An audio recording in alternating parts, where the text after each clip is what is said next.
আসসালামু আলাইকুম সুপ্রিয় এইচএসসি পরীক্ষার্থী বন্ধুরা, কেমন যাচ্ছে তোমাদের প্রিপারেশন? কেমন চলছে তোমাদের সার্বিক যে একটা মানসিক এবং পড়াশোনা রিলেটেড যে একটা নিজেকে প্রস্তুত করার যে যুদ্ধ? তোমরা যারা মানবিকের স্টুডেন্ট আছো তোমাদের জন্য তোমাদের বোর্ড পরীক্ষা এবং অ্যাডমিশন সব কিছুকে লক্ষ্য করি তোমাদের বিষয়ভিত্তিক যে সাবজেক্টগুলো আছে গ্রুপ সাবজেক্ট সেগুলোর জন্য আমরা ধারাবাহিকভাবে চ্যাপ্টার ওয়াইজ ক্লাস দেওয়ার চেষ্টা করছি এবং সেটারই ধারাবাহিকতায় আজকে তোমাদের অর্থনীতি প্রথম পত্রের যে একটা মানে সব থেকে গুরুত্বপূর্ণ চ্যাপ্টারগুলোর মধ্যে অন্যতম যে গুরুত্বপূর্ণ চ্যাপ্টার তোমাদের অধ্যায় 2 অর্থাৎ ভোক্তা এবং উৎপাদকের আচরণ, ঠিক আছে, কনজিউমার অ্যান্ড প্রডিউসার বিহেভিয়ার যেটাকে আমরা বলি, এইটা নিয়ে আমরা আলোচনা করব। এই চ্যাপ্টারটা এতটাই গুরুত্বপূর্ণ, তোমরা জানো যে অর্থনীতি ফার্স্ট পেপার থেকে যদি 3টা চ্যাপ্টারকে তোমার পিক করতে বলা হয় যে এমন 3টা চ্যাপ্টারের নাম বলেন ভাইয়া যেই 3টা চ্যাপ্টার পড়লে আমার বোর্ডের জন্য প্রিপারেশনের অনেকটা অংশ কাভার হয়ে যাবে, তাহলে সবার আগে যে চ্যাপ্টারের নাম আসবে সেটাই কিন্তু এই চ্যাপ্টার 2। এখানে বেশ কয়েকটা কনসেপ্ট আছে সুন্দর বোঝার জন্য, এমনকি এইটা এমন একটা চ্যাপ্টার যেটা পরবর্তীতে ধরো তুমি ঢাকা বিশ্ববিদ্যালয়ে চান্স পেলা, এই অর্থনীতিতেই চান্স পেলা, তো দেখা গেল যে তুমি অর্থনীতি নিয়ে পড়ছো, সেই জায়গায়ও কিন্তু বেসিক মাইক্রো ইকোনমিক্স যখন তুমি পড়বা, সেই মাইক্রো ইকোনমিক্স ওয়ান যেটা, সে মাইক্রো ইকোনমিক্স ওয়ানের ভিতরেও তোমার এই জিনিসটা নিয়ে হিউজ একটা আলোচনা আছে। বিকজ দিন শেষে এই সাপ্লাই অ্যান্ড ডিমান্ড, এই দুইটা দিয়েই তো পুরা বাজার নিয়ন্ত্রণ হয়, এবং এই দুইটা কিভাবে কাজ করে, এই দুইটার কোথায় কি আছে না আছে, এসব কিছু নিয়ে আজকে আমরা আলোচনা করব। চলো শুরু করা যাক। আমাদের অধ্যায়ের নাম যেমনটা বললাম, ভোক্তা ও উৎপাদকের আচরণ। এখানে আমরা সবার আগে যে কথাটা আসে সেটা হচ্ছে উপযোগ। আমরা তোমাদের বোর্ড পরীক্ষার জন্য যেহেতু জিনিসটাকে সামারাইজ করার চেষ্টা করব, তো চ্যাপ্টারের সব থেকে গুরুত্বপূর্ণ তথ্যগুলা, সব থেকে ইম্পর্টেন্ট জায়গাগুলো, যে জায়গাগুলো অবশ্যই তোমার এখন একবার দেখা উচিত, সেগুলোকে সামারির মতন করে তুলে ধরার চেষ্টা করব। একই সাথে কিছু প্রশ্ন সমাধান এবং প্রশ্ন উত্তর করার সিস্টেম দেখায় দিয়ে আমরা ক্লাসটাকে গোছানোর চেষ্টা করব। সো দেখো, উপযোগ যেটাকে আমরা ইংরেজিতে কি বলতেছি, ইউটিলিটি, তাই না? তাহলে দেখো, উপযোগ বা ইউটিলিটি এর অর্থ হচ্ছে ভোক্তা কোনো একটা পণ্য বা পরিষেবা থেকে যখন যে স্যাটিসফ্যাকশনটা পাচ্ছে, যে তৃপ্তি পাচ্ছে, সেইটাকে আমরা বলতেছি কি উপযোগ। সো উপযোগ হচ্ছে কোনো ভোগ্যপণ্য বা পরিষেবার থেকে কোনো তৃপ্তি বা সন্তুষ্টি, এইটার যে পরিমাপ সেটাকে আলটিমেটলি আমরা বলতেছি উপযোগ।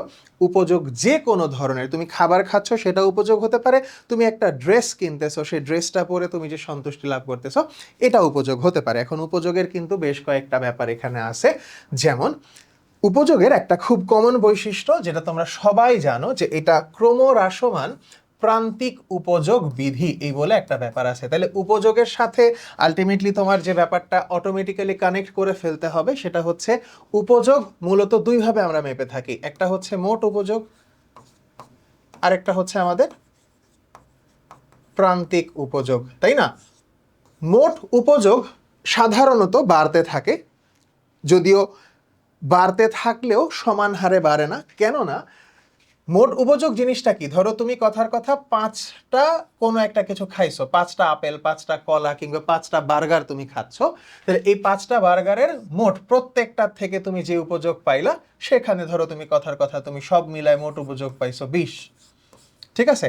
এখন প্রান্তিক উপযোগ হচ্ছে তোমার প্রত্যেকটা ইউনিট থেকে, এই যে বার্গার খাওয়ার কথা বলতেছি আমরা, 5টা বার্গারের কথা বলছি, তাহলে 5টা বার্গারের কোনটা থেকে তুমি কত ইউনিট ইউটিলিটি বা উপযোগ পাইছো সেটা হচ্ছে প্রান্তিক উপযোগ বা মার্জিনাল ইউটিলিটিকে প্রকাশ করে। তাহলে দেখো, তুমি প্রথম বার্গারটা খাইছো, খুব ভালো লাগছে, পয়সা উসুল, পেট ভরছে, সব কিছু ঠিকঠাক, তো ঠিক আছে, 10 ইউনিট তুমি পেলা উপযোগ।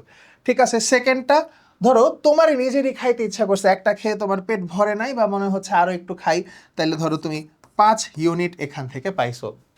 এবার একই দিনে 2 ঘন্টা পর ফ্রেন্ডরা মিলে সবাই মিলে বলছে চল দোস্ত যাই আরেকটা বার্গার খাই, আরেকটা বার্গার এজিন, ওরা বার্গার খাচ্ছে, তুমি বলছো খাইছে, আরে কোনো সমস্যা নেই আরেকটা খা, তো তুমি সেটাও খাইলা, বুঝলাম।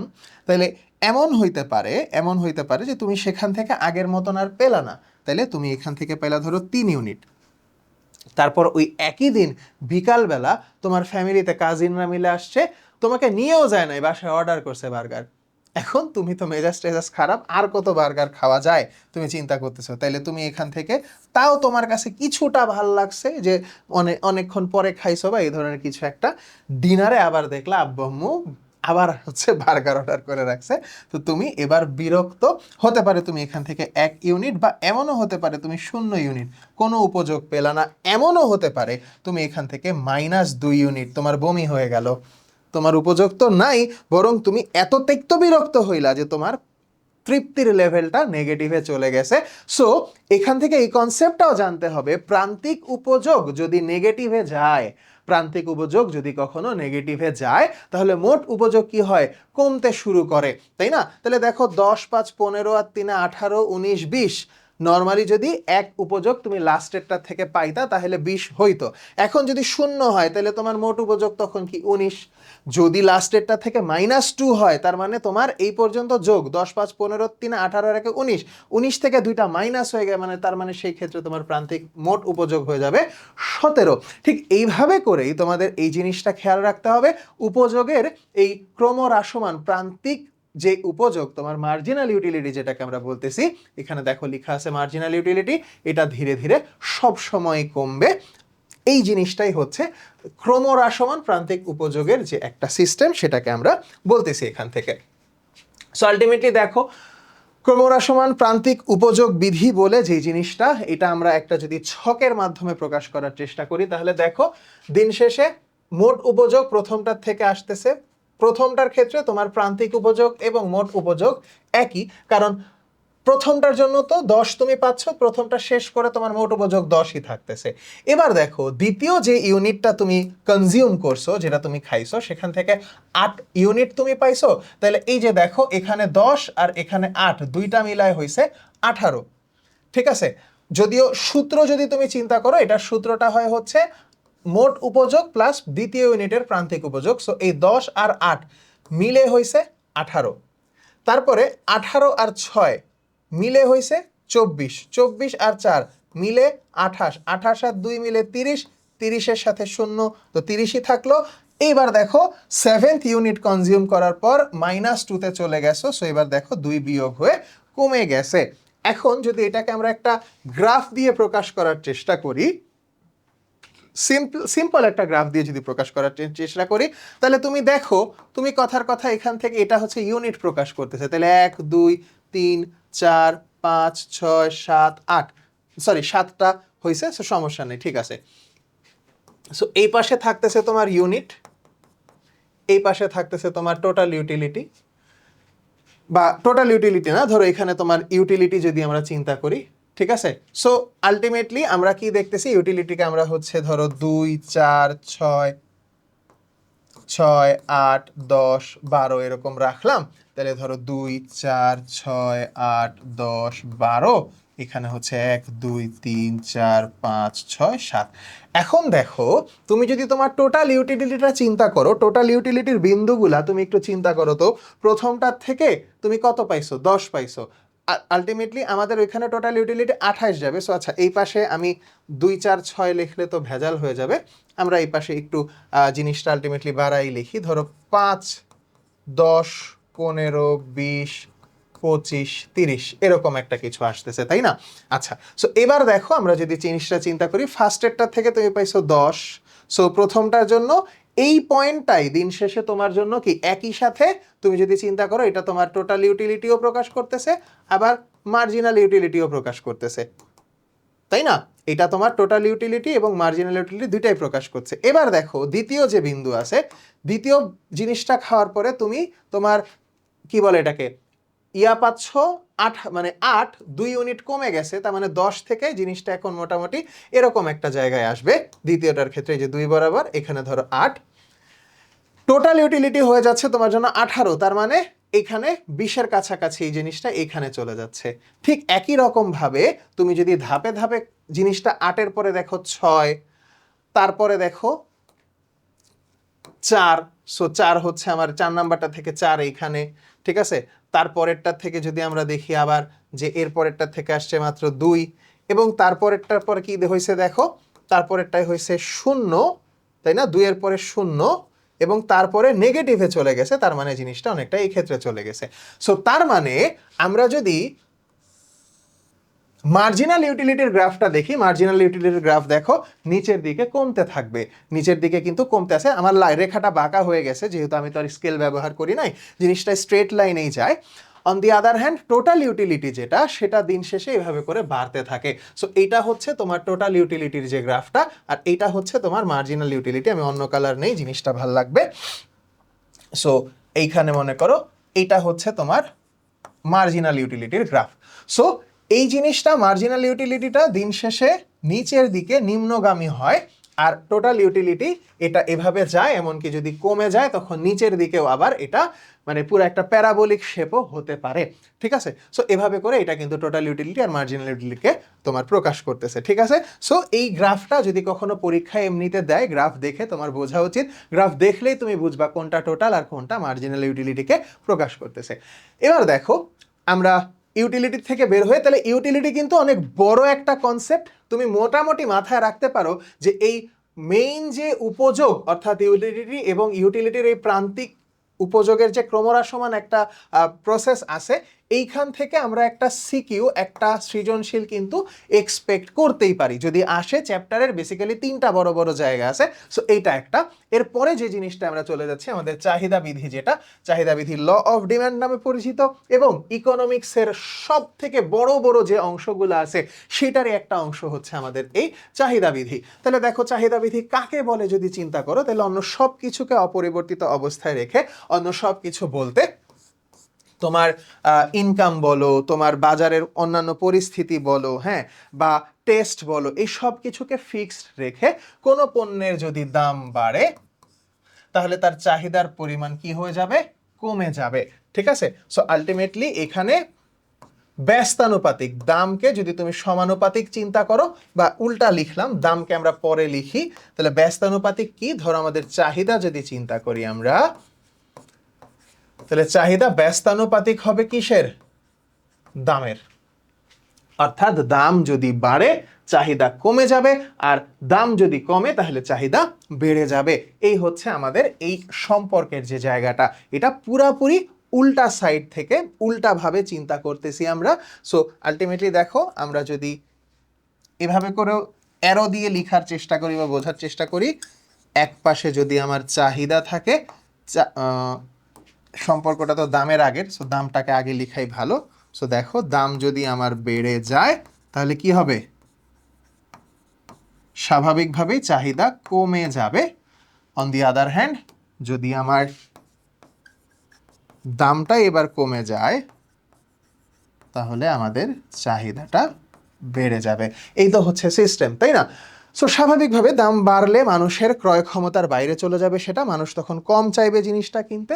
সো আলটিমেটলি কি, চাহিদা কমে যাবে। আর দাম যখন কমে যাচ্ছে, একই জিনিস মানুষের প্রচণ্ড পরিমাণে তখন ভাবে আল্লাহ দাম, যেমন ধরো ডিসকাউন্ট যখন হয় কোনো একটা শপিং মলে ডিসকাউন্ট দিছে, আমরা সবাই কি যে বেশি বেশি করে কেনা শুরু করে দেই, ব্যাপারটা এরকম আর কি। অনেক ক্ষেত্রে পার্থক্য বা এটার ক্ষেত্রে কিছু ব্যতিক্রমের যে জায়গা আছে, ব্যতিক্রম ঘটার যে জায়গাটা ভাইয়ারা, সে ব্যতিক্রমটা কি দেখো, 2 ধরনের দ্রব্য, গিফেন দ্রব্য এবং ভেলবেন দ্রব্য। ঠিক আছে, সো নিত্য প্রয়োজনীয় দ্রব্যের ক্ষেত্রে এখানে এই ঘটনাটা আসলে দেখা যায় না, কেননা চাল ডাল আলু লবণ এগুলা যেগুলা আছে, এগুলা তোমার আসলে যতই দাম কমুক, তুমি মাসে বা দিনে যেটুকু খাওয়ার তুমি সেটুকুই খাবা। সুতরাং এই প্রোডাক্টের দাম কমে গেলে তুমি যে খুব বেশি করে কিনবা, ব্যাপারটা সেরকম না। হতে পারে তুমি সামান্য কিছু বেশি কিনতে পারো, কিন্তু ওভারঅল মার্কেটে এটার প্রভাব তেমন একটা দেখা যাবে না। একই রকমভাবে যদি আমরা একটু ভেলবেন দ্রব্যের ক্ষেত্রে দেখি, ভেলবেন দ্রব্য বলতে তোমরা জানো বিলাসজাত যে দ্রব্যগুলো আছে, স্বর্ণ হীরা, এটা কেন এই স্বাভাবিক যে আমাদের চাহিদা বিধি আছে সেটার বাইরে কেন, রিজন হচ্ছে যারা মানে অনেক অর্থবিত্ত সম্পদের মালিক, তাদের কাছে এই স্বর্ণের দাম হীরার দাম বাড়লে তাদের এটা ক্রয় ক্ষমতার সাথে খুব একটা মানে কি বলবো, ইমব্যালেন্সড সিচুয়েশন তৈরি করে না। তার যা কেনার সে এমনিতেই কিন্তু। আবার যে মানুষটার আয় ইনকাম কম, তারও যখন বিয়ের অনুষ্ঠান হচ্ছে বা সাপোজ তার জীবনে এরকম সে মানে অনেক বড় একটা ধাপ জীবনের, যেখানে তাকে স্বর্ণ হীরা বা গাড়ি টাড়ি এসবের ব্যাপারে তার হচ্ছে যাইতে হবে, সেই জায়গাগুলায় তার ওই দাম যে যেমনই হোক না কেন সে তখন কেনার চেষ্টা করবে, কারণ সে ডিসিশন নিছে যে সে এটা কিনবে। সো ওই জায়গায় এই জিনিসগুলা চাহিদা বৃদ্ধির স্বাভাবিক নিয়মকে আলটিমেটলি ফলো করে না। এখন আমরা খুব ভালো করে এই জিনিসটা দেখব, খুব খুব খুব ভালো করে দেখব যে ভোক্তা উৎপাদকের আচরণ থেকে আমরা যে জিনিসটা দেখব সেটা হচ্ছে আমাদের এই যে আমরা বললাম চাহিদা বিধি, এই চাহিদা বিধির যে সমীকরণ আমরা এক নামে চাহিদা সমীকরণ নামে চিনি। এই যে দেখো চাহিদা সমীকরণ, সমীকরণটাকে আমরা কি দ্বারা প্রকাশ করি? D is equal to A minus BP. ঠিক আছে, পিটা বড় হাতের লিখলে ভালো, এখান থেকে তোমরা কেউ দেখে আবার ওইটা অন্যভাবে নিও না। So D is equal to A minus BP, এখান থেকে আমাদের খুব ভালোভাবে খুব খুব খুব ক্লিয়ারভাবে এই জিনিসটা দেখতে হবে। তোমরা অনেক সময় এই জিনিসটায় কিন্তু একটা ছোট্ট ভুল করে ফেলো, সেই ভুলগুলা কি আমি তোমাদেরকে একটু দেখাচ্ছি, খুব মনোযোগ দিয়ে দেখবা এই জিনিসটা। সো এখানে এ এবং বি, এ হচ্ছে ছেদক, বি হচ্ছে ঢাল।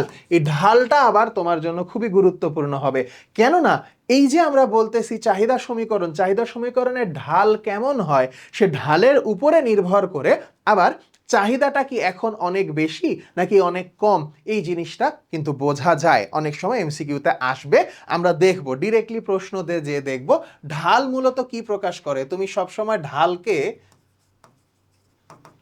এই জিনিসটা যদি মনে রাখো যে রাইজ বাই রান, দেখো রাইজ মানে কি, দেখো তো রাইজ মানে কি? ওঠা, উপরের দিকে ওঠা, এটাকে আমরা রাইজ বলতেছি, উপর দিকে উঠতেছে।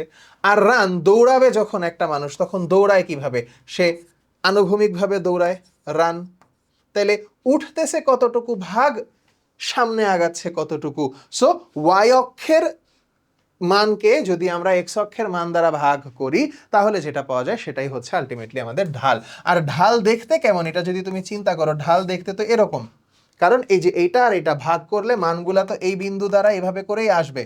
এখন ঢাল নেগেটিভ পজিটিভ দুইটাই হইতে পারে। যদি নিম্নমুখী হয় তাহলে এটাকে আমরা নেগেটিভ ঢাল বলে থাকি, আর যদি ঢালটা ঊর্ধ্বমুখী হয় তখন এটাকে আমরা পজিটিভ ঢাল, বা ইংরেজিতে ঢালের ইংরেজি কি বলতো? স্লোপ বলে থাকি আমরা। তো এই স্লোপের ব্যাপারটা, ঢালের ব্যাপারটা একটু অবশ্যই খেয়াল রাখবা। এখন চাহিদা রেখা, চাহিদা রেখা কেমন হয়? চাহিদা রেখার ঢালটা কেমন হয়? দেখো বাম দিক থেকে ডান দিকে নিম্নগামী, বাম থেকে ডানে মানে এখান থেকে শুরু হবে, এদিকে নিম্নগামী হবে। এটার পিছনে খুব সিম্পলেস্ট লজিকটা যদি তুমি চিন্তা করো, দেখো আমরা এবার একটু সুন্দর করে গ্রাফটা আঁকার চেষ্টা করব এবং বোঝার চেষ্টা করব। দেখো, সরি, এই হচ্ছে মনে করো আমার একটা রেখা,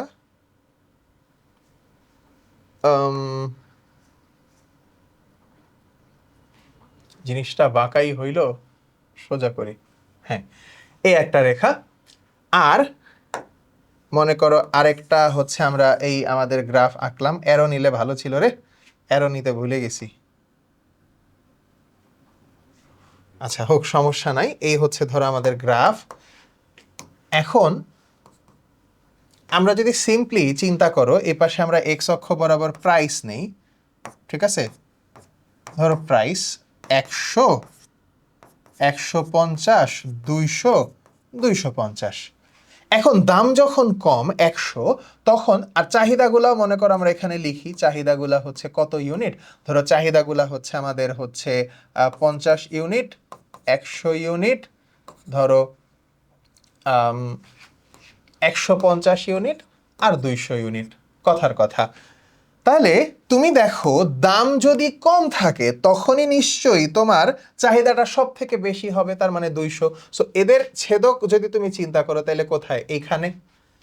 তারপরে তুমি যদি চিন্তা করো যখন দাম বেড়ে 150 হয়েছে তাহলে আমার ইয়াটাও কমে যাবে, তার মানে তখন যে আমার এই 150 আর 200কে ইন্টারসেপ্ট করতে হবে কোথায়? এইখানে। একই রকম ভাবে আমরা যদি এবার এটা চিন্তা করি যে দাম যখন আরো বেড়ে 200-তে পৌঁছায় গেল তখন আমার ইয়া হয়ে গেল 150-তে, তার মানে তখন আমার মোটামুটি এই জায়গায় আসবে। আর ফাইনালি আমরা যদি দেখি যে দাম যখন একদম বেড়ে গেছে, 250 টাকা দাম হয়ে গেছে, তখন মানুষ মাত্র 50 ইউনিট কনজিউম করতেছে বা নেয়ার চেষ্টা করছে, তাহলে এইখানে। তাহলে এখন তুমি যদি এটার সমন্বয়ে তুমি তোমার ঢাল আঁকো বা তোমার চাহিদা রেখা আঁকো, তাহলে শুরু হয়েছিল কোথায়? 100 দিয়ে এইখানে, তার মানে এইখান থেকে। এই জন্যই বললো বাম থেকে ডানে, মানে গ্রাফের বাম দিক থেকে ডান দিকে যাব, আস্তে আস্তে আমার ঢাল নিচের দিকে নামতে থাকবে। তার মানে এই যে দেখো এই বরাবর আবারও বাঁকা হয়ে গেল, ঠিক আছে? এই বরাবর হচ্ছে তোমার ঢালটা কিন্তু নামবে। তাই এই জন্য বলা হচ্ছে যে আমার যে চাহিদা রেখা এটা আলটিমেটলি বাম থেকে ডানে নিম্নগামী হবে। এটা একদম মাথার মধ্যে এটা একদম সেট করবা, কারণ এমসিকিউতে বোর্ডে ডিরেক্টলি এরকম প্রশ্ন হয়েছে যে চাহিদা রেখার বৈশিষ্ট্য নিচের কোনটি। সো এটা যদি আমরা একটু জানি সেটা খেয়াল রাখবো। আর আমি বলছিলাম না একটু আগে যে যদি নিম্নগামী হয় তাহলে ঢালটাকে আমরা নেগেটিভ বলে থাকি, এই কথাটা এখানে বলছে। ভেরি ইম্পর্টেন্ট ইনফরমেশন যে চাহিদা রেখার ঢাল ঋণাত্মক, আর চাহিদা অপেক্ষকে স্বাধীন চলক হচ্ছে দাম। কে আমার স্বাধীন চলক? দাম। দামটা স্বাধীন, কারণ দাম মার্কেটে যেভাবে মুভ করবে সেটার উপর আমাদের নিয়ন্ত্রণ থাকবে না। দামটা স্বাধীনভাবে মুভমেন্ট করবে অ্যান্ড দামের উপর নির্ভর করে আলটিমেটলি বাকি সব কিছু বা দিন শেষে চাহিদা যেটা আছে সেটা মুভ করবে, তাই তো? আসো আমরা সামনে যাই, এটার যখন ফুল ইকুয়েশনটা আমরা দেখব, যেমন চাহিদা সমীকরণের যে জায়গাটা, ঠিক আছে? ওই চাহিদা সমীকরণ যখন দিন শেষে আমরা পড়ব এবং এটা যখন প্র্যাকটিস করব তখন আমাদের সব কিছু আরও ক্লিয়ার হয়ে যাবে। আসো আমরা সরাসরি চলে যাই চাহিদা সমীকরণে। আচ্ছা, স্থিতিস্থাপকতায় পরে যাব, আগে দেখো চাহিদা সমীকরণের জিনিসটা আমরা একটু বোঝার চেষ্টা করব, ঠিক আছে? মনে করি কোনো দ্রব্যের প্রাথমিক দাম 10 টাকা, তখন চাহিদার পরিমাণ 100 একক, দাম হ্রাস পেয়ে যদি 9 টাকায় নেমে যায় তখন চাহিদা বেড়ে হয়ে যায় 120 একক। এরূপ ক্ষেত্রে দ্রব্যটির সমীকরণ কি হবে আমরা সেটাই দেখব। সমীকরণটা কি হবে সেটাই আমরা দেখব। মানে এতক্ষণ ধরে আমরা যে এইখানে এই যে চাহিদা সমীকরণটা দেখছি যে D is equal to A minus b p, এইটারই এখন গাণিতিক প্রকাশটা আমরা একটু দেখব যে সরাসরি সংখ্যা ব্যবহার করলে ব্যাপারটা কি দাঁড়ায়। তাইলে দেখো আমরা যদি এই এখন যেটা বের করতে চাচ্ছি সেটা আমাদের কিউডি, যদি কোয়ান্টিটি অফ ডিমান্ড কিউডি চিন্তা করি, এটা হচ্ছে আমাদের ওই যে দেখো চাহিদার পরিমাণ যেটা আমাদেরকে বের করতে হবে। Q1 তোমার প্রাথমিক যে চাহিদা ছিল সেটা তোমার 100, মানে যখন দাম ছিল 10 টাকা। Q2 হচ্ছে পরিবর্তিত চাহিদা, দাম কমার কারণে বেড়ে যেটা 120 হয়েছে। অন দি আদার হ্যান্ড যখন তুমি চিন্তা করছো পি দ্রব্যের দাম, এটা আমরা এখনো জানি না, মানে সমীকরণে বসাইলে আমরা মান পাবো বাট আপাতত জানি না। P1 হচ্ছে প্রাথমিক যে দাম ছিল 10 টাকা, আর P2 হচ্ছে দাম কমার ফলে যে 9 টাকা হলো সেইটা। তাহলে এখন আলটিমেটলি আমাদের এই সমীকরণ থেকে আমরা যে জিনিসটায় যাব সেটা দেখো কিউডি মাইনাস Q1, মানে কিউডি থেকে Q1 একদম শুরুর যে দাম ছিল, Q1 থেকে মাইনাস করব হচ্ছে Q2 কে, মানে দাম কমার পরে যেটা হয়েছে সেটা। এবং যেহেতু আমরা জানি সাম্যতা অবস্থায় del Q is equal to del P, আমাদের তো দুইটা সমান হইতে হবে, তাহলে সেইটাকে চিন্তা করে আমরা যদি এই পাশে লিখি হচ্ছে আমাদের ফাইনাল প্রাইস তো পি, তাহলে এখান থেকে P1 আর P1 থেকে আমরা মাইনাস করব P2, এই দুইটাকে যদি আমরা সমান ধরে, কারণ ভারসাম্য অবস্থাকেই আমাকে সমস্ত মান যেগুলো আছে ভারসাম্য অবস্থাতে বের করতে হবে, তো সেটাকে মাথায় রেখে যদি আমরা একটুখানি চিন্তা করি তাহলে উপরে দেখো মান বসায় দিয়ে এখন তাহলে কিউডির মান আমরা জানি না, Q1 এর মান হচ্ছে 100, এদিকে Q1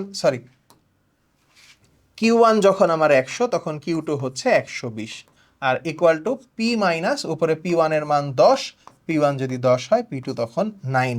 এইটাকে ফার্দার যখন আমরা সমীকরণটাকে সামনে আগাবো তখন দেখো কি দাঁড়াবে। এইখানে আমার থাকতেছে হচ্ছে আমরা এখন আড়াআড়ি গুণ বা আরো এক লাইন পরে যদি চিন্তা করো কিউডি মাইনাস 100, এখানে থাকতেছে মাইনাস 20, আর এখানে থাকতেছে P মাইনাস 10 ডিভাইডেড বাই 1। এবার দেখো ভাইয়ারা আমরা ফার্দার যদি সামনে আগাই, এখন কিউডিকে 1 দিয়ে গুণ করলে কিউডি থেকে যাচ্ছে মাইনাস 100, মাইনাস দ্বারা গুণ করলে তাহলে মাইনাসে মাইনাসে প্লাস হয়ে 200 মাইনাস 20p, সো 20p। ঠিক আছে, এখন সমীকরণ আমাদের এই এখন সংখ্যা পার করে দিলেই ফাইনাল সমীকরণে আমরা পৌঁছায় যাব। সুতরাং কিউডিকে কিউডির মতন রেখে এই 100কে ওই পাশে পাঠায় দাও, তাহলে জিনিসটা কি দাঁড়াবে দেখো ভাইয়া, মাইনাস 100 ওই পাশে গেলে প্লাস হয়ে যাবে, তাহলে এখানে আমাদের দাঁড়াচ্ছে হচ্ছে 100 আর 200 মিলায় 300 মাইনাস 20p। তাহলে এইটাই হচ্ছে আমাদের এই চাহিদার যে সমীকরণ সেটা ফাইনালি আমরা পৌঁছায় যাচ্ছি। যদি এরকম হয় সেক্ষেত্রে আমার চাহিদা সমীকরণ হবে QD is equal two 300 minus 20p। তো এরকম সিনারিও তোমাকে দিয়ে অনেক সময় মান বের করতে বলবে সরাসরি, এখানে তোমার প্রাইস দিয়ে দিবে বা কোয়ান্টিটি দিয়ে দিবে, সেক্ষেত্রে প্রাইস বের করতে বলবে, প্রাইস দিয়ে দিয়ে কোয়ান্টিটি বের করতে বলতে পারে। আবার অনেক সময় এমন ফাইনাল প্রাইস তোমাকে দেয় নাই, বা ডিরেক্টলি শুধু চাহিদা সমীকরণটা কেমন হবে এটাও নম্বরের একটা ম্যাথ হিসেবে কিন্তু অনেক সময় পরীক্ষায় চলে আসতে পারে। আরেকটা ফাটাফাটি গুরুত্বপূর্ণ টপিক এবং ফাটাফাটি গুরুত্বপূর্ণ আইডিয়া এবং কনসেপ্ট হচ্ছে চাহিদার যে স্থিতিস্থাপকতা, মানে চাহিদাটা যে আসলে লম্বা হবে বা চাহিদাটা যে আসলে পরিবর্তন হবে, সেই পরিবর্তনটা আসলে কতটুকু পরিবর্তন হবে, পরিবর্তনটা কি দামের সাথে অনেক বেশি রিয়্যাক্ট করবে নাকি না এই রিয়াকশনটা খুব বেশি হবে না। ব্যাপারটা অনেকটা এইরকম চিন্তা করে দেখো, মানে পোলাপান তো তোমরা এখন দুষ্টু, অনেক দুষ্টু, তাই না? দুষ্টামি করতে যে এই জিনিসটাকে এভাবে করে আমার মাথায় তোমাদের জেনজির যে এক্সাম্পলটা, ধরো তোমাদের চারপাশে এখন যেসব ঘটনা ঘটে যায়, এই ঘটনাগুলো তো তোমাদেরকে নাড়া দেয়, কোনো ঘটনা বেশি নাড়া দেয়, কোনো ঘটনা কম নাড়া দেয়। তাইলে এখন ঘটনা ঘটার সাথে নাড়া খাওয়ার ব্যাপারটা তোমার আসলে বেশি যদি হয় স্থিতিস্থাপকতা, তাহলে তোমার বেশি, যদি কম নাড়া খাও তাহলে তোমার স্থিতিস্থাপকতা কম। ব্যাপারটা এক্স্যাক্টলি এমন। সিম্পলি সেইং, যদি এইভাবে করে চিন্তা করো যে ধরো আমি রিয়েল লাইফ এক্সাম্পল দেই, তোমার রেজাল্ট খারাপ হইলে তোমার বাবা তোমারে ধরে পিটায়। এখন এই পিটানোটা কতটুকু পিটায়, রেজাল্ট বেশি যেমন খারাপ হয় তার সাথে কি রেজাল্ট বেশি খারাপ হইলে বেশি পিটায়, নাকি না রেজাল্ট বাড়ার সাথে পিটানোর মানটা খুব একটা বেশি পরিবর্তন হয় না। সে তুমি মানে ফেল করলেও যেইটুক মারে, বি মাইনাস পাইলেও সেইটুক মারে, এ প্লাস থেকে কমে এ পাইলেও সেইটুকুই মারে। সো যদি ব্যাপারটা এরকম হয় তাহলে এই যে বললাম বেশি মারলে স্থিতিস্থাপকতা বেশি, ইলাস্টিসিটি যেটাকে আমরা ইংরেজিতে বলি। আর দিন শেষে যদি তোমার মারার পরিধিটা কমে আসে তাহলে সেটাকে হচ্ছে আমরা কম বলতেছি, স্থিতিস্থাপকতার জায়গাটা কম। ঠিক আছে? সো দেখো এখানে আমরা সহজভাবে কিভাবে মনে রাখবো সেটা আগে দেখি। দামের পরিবর্তনের চাহিদা যদি বেশি বদলায় তাহলে স্থিতিস্থাপকতা আছে, মানে এটা স্থিতিস্থাপক। আর দামের পরিবর্তনের চাহিদা কম বদলায়, মানে খুব একটা পরিবর্তন হয় না, সেটাকে আমরা বলতেছি অস্থিতিস্থাপক। এবার আসো পুরো ব্যাপারটাকে আমরা একটুখানি বোঝার চেষ্টা করি। চাহিদার স্থিতিস্থাপকতা বা ইলাস্টিসিটি বলতে বোঝায় দামের পরিবর্তনের ফলে চাহিদার পরিবর্তনের হার। হার মানেই হচ্ছে কি বাড়া কমার যে একটা ভাগ করার পরে যে ব্যাপারটা আসে সেটা কতটুকু বাড়তেছে সেটা। তো এই হার পরিমাপের একটি পদ্ধতি, অর্থাৎ কোনো পণ্যের দাম বাড়লে বা কমলে তার চাহিদা কতটুকু বাড়তেছে বা কমতেছে, বাড়বে কমবে এটা তো অবশ্যই, এখন এটা কতটুকু রিয়্যাক্ট করে, কতটুকু রিয়্যাক্ট করে সেটার উপর ডিপেন্ড করতেছে এটার ইলাস্টিসিটি বা স্থিতিস্থাপকতার জায়গাটা। তো দেখো চাহিদার স্থিতিস্থাপকতা ইপি যদি আমরা চিন্তা করি তাহলে এটাকে আমরা কি দ্বারা প্রকাশ করতে পারি, এইভাবে del Q by del P into P by Q. অর্থাৎ আমাদের যে চাহিদা, চাহিদা কি, চাহিদা আলটিমেটলি আমাদের এই যে কোয়ান্টিটি অফ ডিমান্ড কিউডি যেটা, আর দাম হচ্ছে পি। তাহলে এই চাহিদার আপেক্ষিক পরিবর্তন del Q by del P, আর দামের আপেক্ষিক পরিবর্তন পি বাই ডেল, মানে ultimately Q divided by del Q divided by Q, যেটাকে আমরা মানে আলটিমেটলি দেখো না, সরি ডেল কিউ কেন বললাম, দুঃখিত। দিন শেষে আমার কোয়ান্টিটি বাই প্রাইস এটা হচ্ছে একটা, আরেকটা কি প্রাইস বাই কোয়ান্টিটি, এইটা না। তাহলে পরিবর্তনটা আমার সেটাকে প্রকাশ করি কি আমরা কিউ দ্বারা, কিউডি মানে চাহিদার পরিবর্তন আর কিউপি মানে হচ্ছে দামের পরিবর্তন। তো এইটার সমন্বয়ে, এই দুইটার সমন্বয়ে আমাদের সমীকরণ যেটা আসতেছে সেটা হচ্ছে del Q by del P into P by Q. জিনিসটা কিন্তু আড়াআড়ি, আবারও লিখতেছি দেখো, del Q by del P quantity by প্রাইসের পরিবর্তনটা ইন্টু দিয়ে এবার প্রাইস কিন্তু উপরে, কোয়ান্টিটি কিন্তু নিচে। সো জিনিসটা তুমি সবসময় আড়াআড়ি এবং এটাকে একদম ঠোঁটস্থ মুখস্থ করে ফেলবা, এটা যেন কোনোভাবেও ভুল না হয়। Del Q by del P P by Q, del Q by del P P by Q মুখস্থ করে ফেলবা এখনই, যখন ক্লাস দেখতেছো দেখতে দেখতে এটা একদম ঠোঁটস্থ মুখস্থ করে ফেলো। Del Q by del P কোয়ান্টিটির পরিবর্তন ভাগ দামের পরিবর্তন, del Q by del P into P by Q, P উপরে এবার কিউ নিচে, জাস্ট আড়াআড়ি। Del Q by del P মনে রাখো, তারপরে আড়াআড়ি, পি উপরে চলে যাবে কিউ নিচে চলে আসবে। সো এটা হচ্ছে আমার স্থিতিস্থাপকতার যে সমীকরণ সেটাকে আমরা প্রকাশ করতেছি, এবং এটা দিয়ে ডিরেক্টলি ম্যাথ কিন্তু তোমার আসতে পারে। হ্যাঁ, এবং ইলাস্ট্রিসিটির এই জায়গাটা আমাদেরকে গ্রাফ দিয়েও খেয়াল রাখতে হবে। সো লক্ষ্য করে দেখো, আচ্ছা ওইখানে তাহলে আমাদের মোটামুটি শেষ। একটা জিনিস শুধু তোমাকে আমি এখানে এক্সট্রা একটু বলে রাখি, ভালো করে লক্ষ্য করবা, ছোট্ট দুইটা গ্রাফ দিয়ে বুঝাই দিচ্ছি। মনে করো এটা আমার ওয়াই অ্যাক্সিস আর এটা আমার এক্স অ্যাক্সিস, তাই না? এটুকু তো আমরা সবাই জানি। এখন একটা জিনিস মনে করো অনেক বেশি পরিবর্তন হয়, পরিবর্তনটা অনেক বেশি, তাহলে আমরা যখন এখানে মিলাবো গ্রাফ, তার মানে এই গ্রাফটা কোন দিকে যাবে? অবশ্যই আস্তে আস্তে উপরের দিকে যাবে। এবং এই যাইতে যাইতে ধরো জিনিসটা আমি যদি আরো একটু মানে একটু পর্যন্ত এই পর্যন্ত যে তারপরে বাড়াই, তো লক্ষ্য করে দেখো বাড়তেছে প্রত্যেকটা পয়েন্টে কি হচ্ছে, স্থিতিস্থাপকতা বা ইলাস্ট্রিসিটি বাড়তেছে, বাড়তে বাড়তে বাড়তে বাড়তে একটা পর্যায়ে দেখো এই অংশটুকু এবং এই অংশটুকু এই দুইটাকে সমান্তরাল হয়ে গেছে না? তো এমসিকিউতে এমন অনেক সময় হয় ওয়াই অক্ষ বা লম্ব অক্ষ, ওয়াই অক্ষটাকে আমরা কি বলে থাকি? এটাই হচ্ছে আমাদের লম্ব অক্ষ, তাই না? তাহলে ওয়াই অক্ষ বা লম্ব অক্ষের সমান্তরাল কোন রেখা কি প্রকাশ করে? স্থিতিস্থাপকতা কি বেশি নাকি কম? এই স্থিতিস্থাপকতা অনেক বেশি, এবং যখন সমান্তরাল হয়ে যায় সেটা অসীম, মানে এই স্থিতিস্থাপকতা চলতেই থাকবে, মানে অনেক বেশি পরিমাণে। দাম কমলে এত বেশি চাহিদা বৃদ্ধি পাবে যে এটা অসীম পরিমাণে স্থিতিস্থাপক হয়ে যাবে। উল্টাভাবে যদি তুমি চিন্তা করো যে তোমার এটা ওয়াই অ্যাক্সিস, এটা এক্স অ্যাক্সিস, ঠিক আছে? সো তাইলে ধরো আলটিমেটলি এবার ওই সেম আগের মতোই মনে করো বাড়তেছে বাড়তেছে বাড়তেছে, কিন্তু বাড়তে বাড়তে দেখা গেল যে এরকম সোজা চলে গেল, আর বাড়তেছে না। তার মানে এই অংশটা থেকে এই অংশটুকু, এটা কি এবার তোমার এক্স অক্ষ বা সমান্তরাল অক্ষের সাথে আনুভূমিক অক্ষের সাথে সমান্তরাল হয়ে গেছে। তার মানে এখান থেকে এইখানে যদি বলে এক্স অক্ষ বরাবর যে রেখা আছে বা এক্স অক্ষের সমান্তরাল যদি কোনো আমার হচ্ছে রেখা প্রকাশ করা হয় ইলাস্টিসিটি বা স্থিতিস্থাপকতা প্রকাশে, সেটা কি প্রকাশ করে? তাহলে এইটার যে স্থিতিস্থাপকতা, এটা কি স্থিতিস্থাপকতা নেই, এটার স্থিতিস্থাপকতা শূন্য, কারণ আমার আর বাড়তেছে না। দাম কমলেও এবার আর চাহিদা বাড়তেছে না, কিংবা দাম বাড়লেও চাহিদা আর কমতেছে না, যেমন ছিল তেমনই আছে। সো এই জিনিসটাই হচ্ছে আলটিমেটলি তোমার এমসিকিউ এর জন্য গুরুত্বপূর্ণ হইতে পারে। আমরা এমসিকিউ এর ওখানে যে আবারও দেখবো, এটা সমস্যা নাই।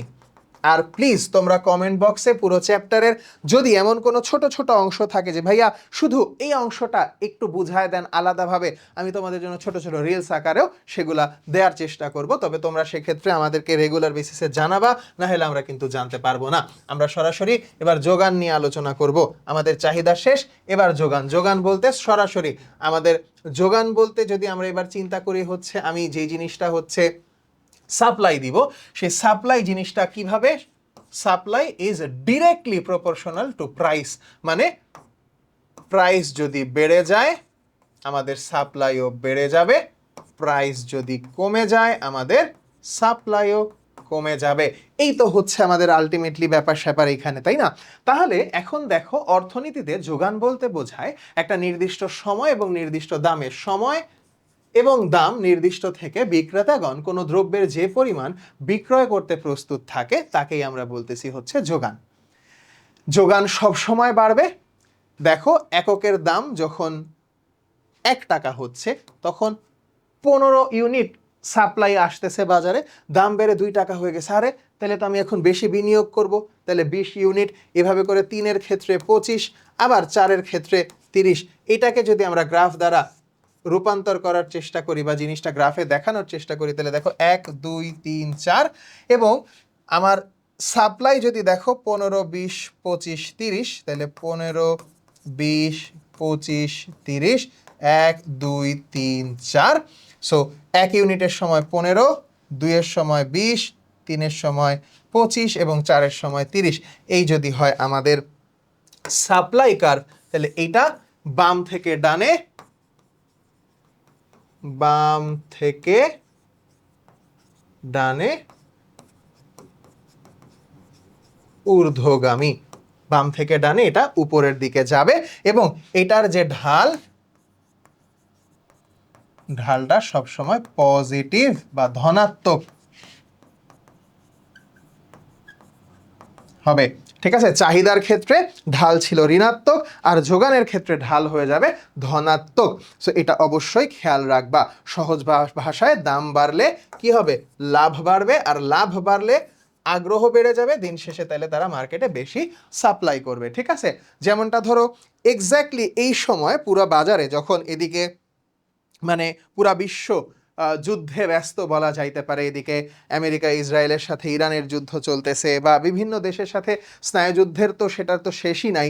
এদিকে পুরা মধ্যপ্রাচ্যের দেশগুলোর কথা যদি চিন্তা করো, বা তুমি যদি এভাবে করে চিন্তা করো যে ইউরোপ কিন্তু এখন ব্যাপকভাবে এই জ্বালানি তেলের একটা সংকটে পড়তে যাচ্ছে বা পড়ে গেছেও কিছু ক্ষেত্রে। আমাদের দেশগুলোতে তোমরা যারা অনেক কলেজে পড়ো, নিজেরাই হয়তো অনেকে বাইক টাইক চালাও বা ফ্যামিলিতে বাইক টাইক আছে, তোমরা কিন্তু দেখতে পারতেছো যে অলরেডি মানুষজন চিন্তা করতেছে যে সামনে এই যে তেলের দাম একটা বাড়ার সম্ভাবনা আছে, তো শুধু তেলের দাম, তেলের পিছনে খরচ করেই তো দিন শেষে লাভ নাই, এইটার সাথে রিলেটেড আর কি পণ্য আছে। তখন কিন্তু মার্কেটে একটা ব্যাপক পরিমাণে ফিউচারিস্টিক একটা চিন্তা ভাবনা আসতেছে যে তেলের দাম যেহেতু নিয়ন্ত্রণের জায়গাটা একটা ভেজাল হইতেছে, তাহলে তেলের বিকল্প কি? জ্বালানি হিসেবে তেলের বিকল্প কিন্তু বিদ্যুৎ বর্তমানে। কারণ তুমি চিন্তা করো, তেল তো মাটির নিচে আছে এবং তেল প্রাকৃতিক সম্পদ, এটা তোমার যা আসবে, যতটুকু মজুদ আছে ততটুকুই তুমি ব্যবহার করতে পারবে, এর থেকে বেশি তো তুমি ব্যবহার করতে পারবে না। রিফাইন করতে পারবা, ব্যবহারটা যেটা হয়ে যাবে সেটার থেকে আবার কিছুটা হয়তো রিকভার করা যায়, বাট এমনিতে এগুলা তো মানে চিরস্থায়ী না।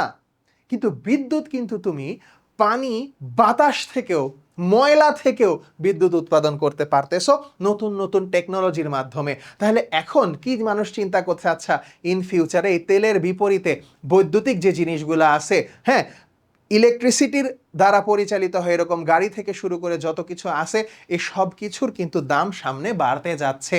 কারণ এই জায়গায় কি, দিন শেষে মানুষ এই জায়গায় অনেক বেশি কি বলো তোমার এটাকে, মানে মানুষ এই দিকে ঝুঁকবে। মানুষ ঝুঁকবে তার মানে কি, দিন শেষে এই জায়গাটায় একটা বড় মার্কেট ক্রিয়েট হইতে যাচ্ছে। সো দাম যদি একটু বাড়ায়ও দেয়, মানুষ স্টিল কিনবে এই জায়গাটায়। সো দাম বাড়তেছে, অলরেডি যারা এই রিলেটেড বিজনেস করে তারা কিন্তু এই জায়গায় ব্যাপক আগ্রহী হওয়া শুরু করছে। ঠিক আছে, সো এই জায়গায় কিন্তু যোগান বাড়তেছে, আস্তে আস্তে প্রোডাকশন অনেক বাড়তেছে।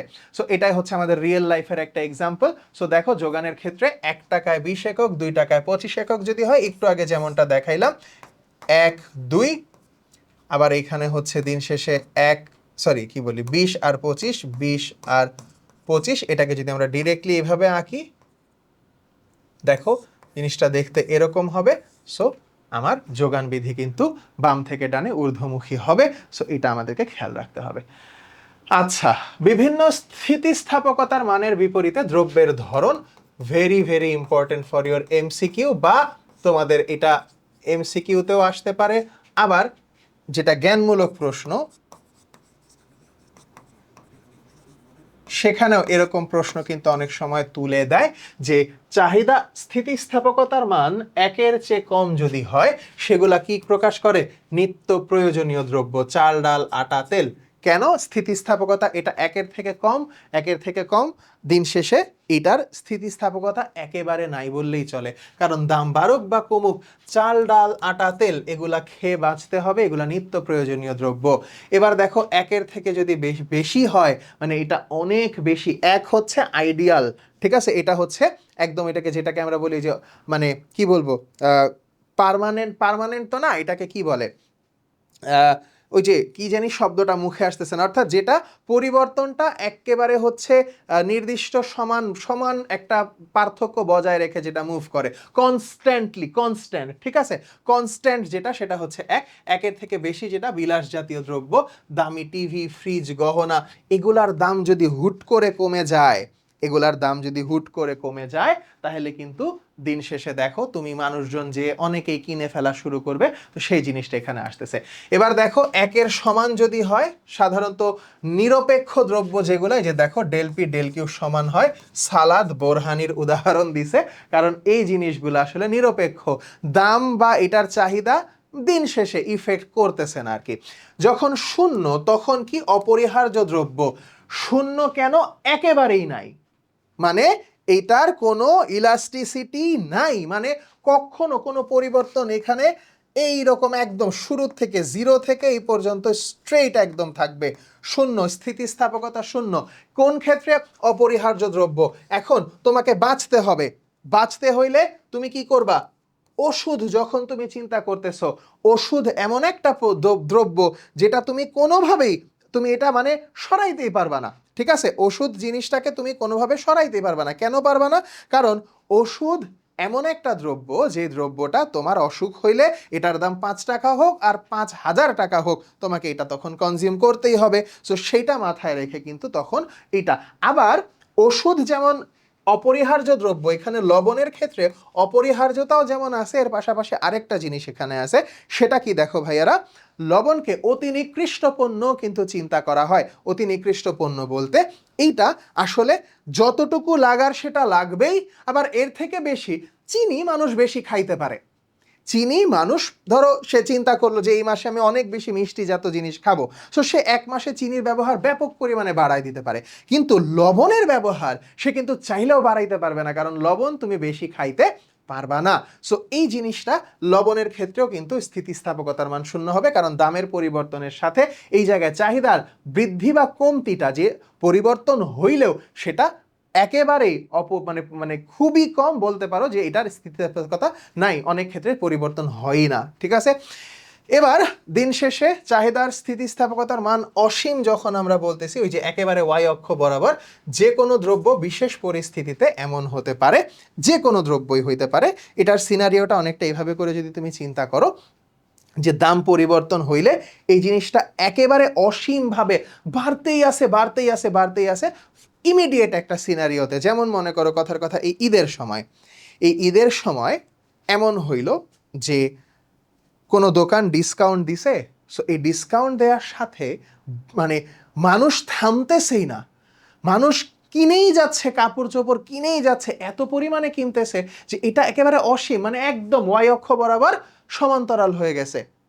কথা বুঝতে পারছো? সো এই জিনিসটা যে কোনো দ্রব্যের ক্ষেত্রে হইতে পারে। আর বাকি যেগুলো আছে তুমি একবার একটু দেখবা এখান থেকে, যে চাহিদার আয় স্থিতিস্থাপকতার মান ধনাত্মক, পজিটিভ, এটা ইলাস্ট্রিসিটি চাহিদার যদি পজিটিভ, পজিটিভ বলতে ঋণাত্মক হচ্ছে না, পজিটিভে যে কোনো কিছু কোনটার ক্ষেত্রে হইতে পারে? উৎকৃষ্ট দ্রব্য, অর্থাৎ চিকন চাল। চিকন চাল মানুষ উৎকৃষ্ট কেন চিন্তা করতেছে? যে না, যখন মানুষের আয় বৃদ্ধি পায় বা মানুষ যখন একটু আয় বৃদ্ধি পায় না, মনে করো বাসায় গেস্ট আসছে, দাওয়াত খাওয়াবে, তখন কিন্তু মোটা চালের থেকে সে চিকন চালটাকে বেশি পছন্দ করবে। সো তখন এটা অবশ্যই ধনাত্মকের দিকেই যাবে। তারপরে দেখো যদি আমরা এটা চিন্তা করি, মান ঋণাত্মক যখন হচ্ছে নিকৃষ্ট দ্রব্যের ক্ষেত্রে, যেমন মোটা চাল, এটা যে খায় তার লাগবেই, সেই জায়গায় স্থিতিস্থাপকতা ডিপেন্ড করবে না। নিম্ন আয়ের মানুষেরা, তাকে খাইতেই হবে, সে দাম যেমনই হোক না কেন তার তো খেয়ে মিনিমাম ওইটুকু দিয়ে বাঁচতে হবে। লবণের ক্ষেত্রে ব্যাপারটা অনেকটা এরকম। চাহিদার আড়াআড়ি স্থিতিস্থাপকতার মান যদি ধনাত্মক হয়, তাহলে এটা পরিবর্তক বা বিকল্প দ্রব্য চিনি ও গুড়। তোমরা আড়াআড়ি স্থিতিস্থাপকতা, তোমরা তো স্থিতিস্থাপকতার ব্যাপার যেটা জানো, ওইখানে যে 3 রকমের যে একটা সিচুয়েশন আছে সামনে আসবে, আমি তোমাদেরকে বলবো, সেটা সমস্যা নাই। আড়াআড়ি স্থিতিস্থাপকতার মানের যে জিনিসটা, অর্থাৎ যখনই দুইটা প্রোডাক্ট নিয়ে জিনিসটা চিন্তা হবে চাহিদার জায়গা, তখন কি হবে?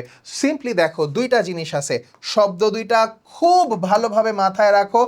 আমি শত শত স্টুডেন্টকে পাইছি যারা পরিবর্তক এবং পরিপূরককে গুলায় ফেলে। পরিবর্তক এবং পরিপূরক, ভালো করে শব্দ দুইটার ইংরেজি চিন্তা করো। দেখো, পরিবর্তক যদি হয় তাহলে এটাকে আমরা কি বলবো? সাবস্টিটিউট। পরিবর্তক যদি হয় সাবস্টিটিউট। ঠিক আছে, এই যে দেখো, পরিবর্তক বা বিকল্প দ্রব্য। আর একটাকে যদি আমরা বলি পরিপূরক, সেটা হচ্ছে আমরা বলি কমপ্লিমেন্টারি। বুঝো, আরো একবার ভালোভাবে বুঝাচ্ছি, বুঝো। পরিবর্তক বা সাবস্টিটিউট মানে কি? একটির বদলে অন্যটি, মানে এমন একটা জিনিস যেটা তুমি একটার বদলে আরেকটা খাইতে পারো। যেমন গুড় চিনি, যেমন সবার কাছে না হইলেও অনেকের কাছে চা কফি। ঠিক আছে, আর পরিপূরক বা কমপ্লিমেন্টারি হচ্ছে একটির জন্য সমসাময়িক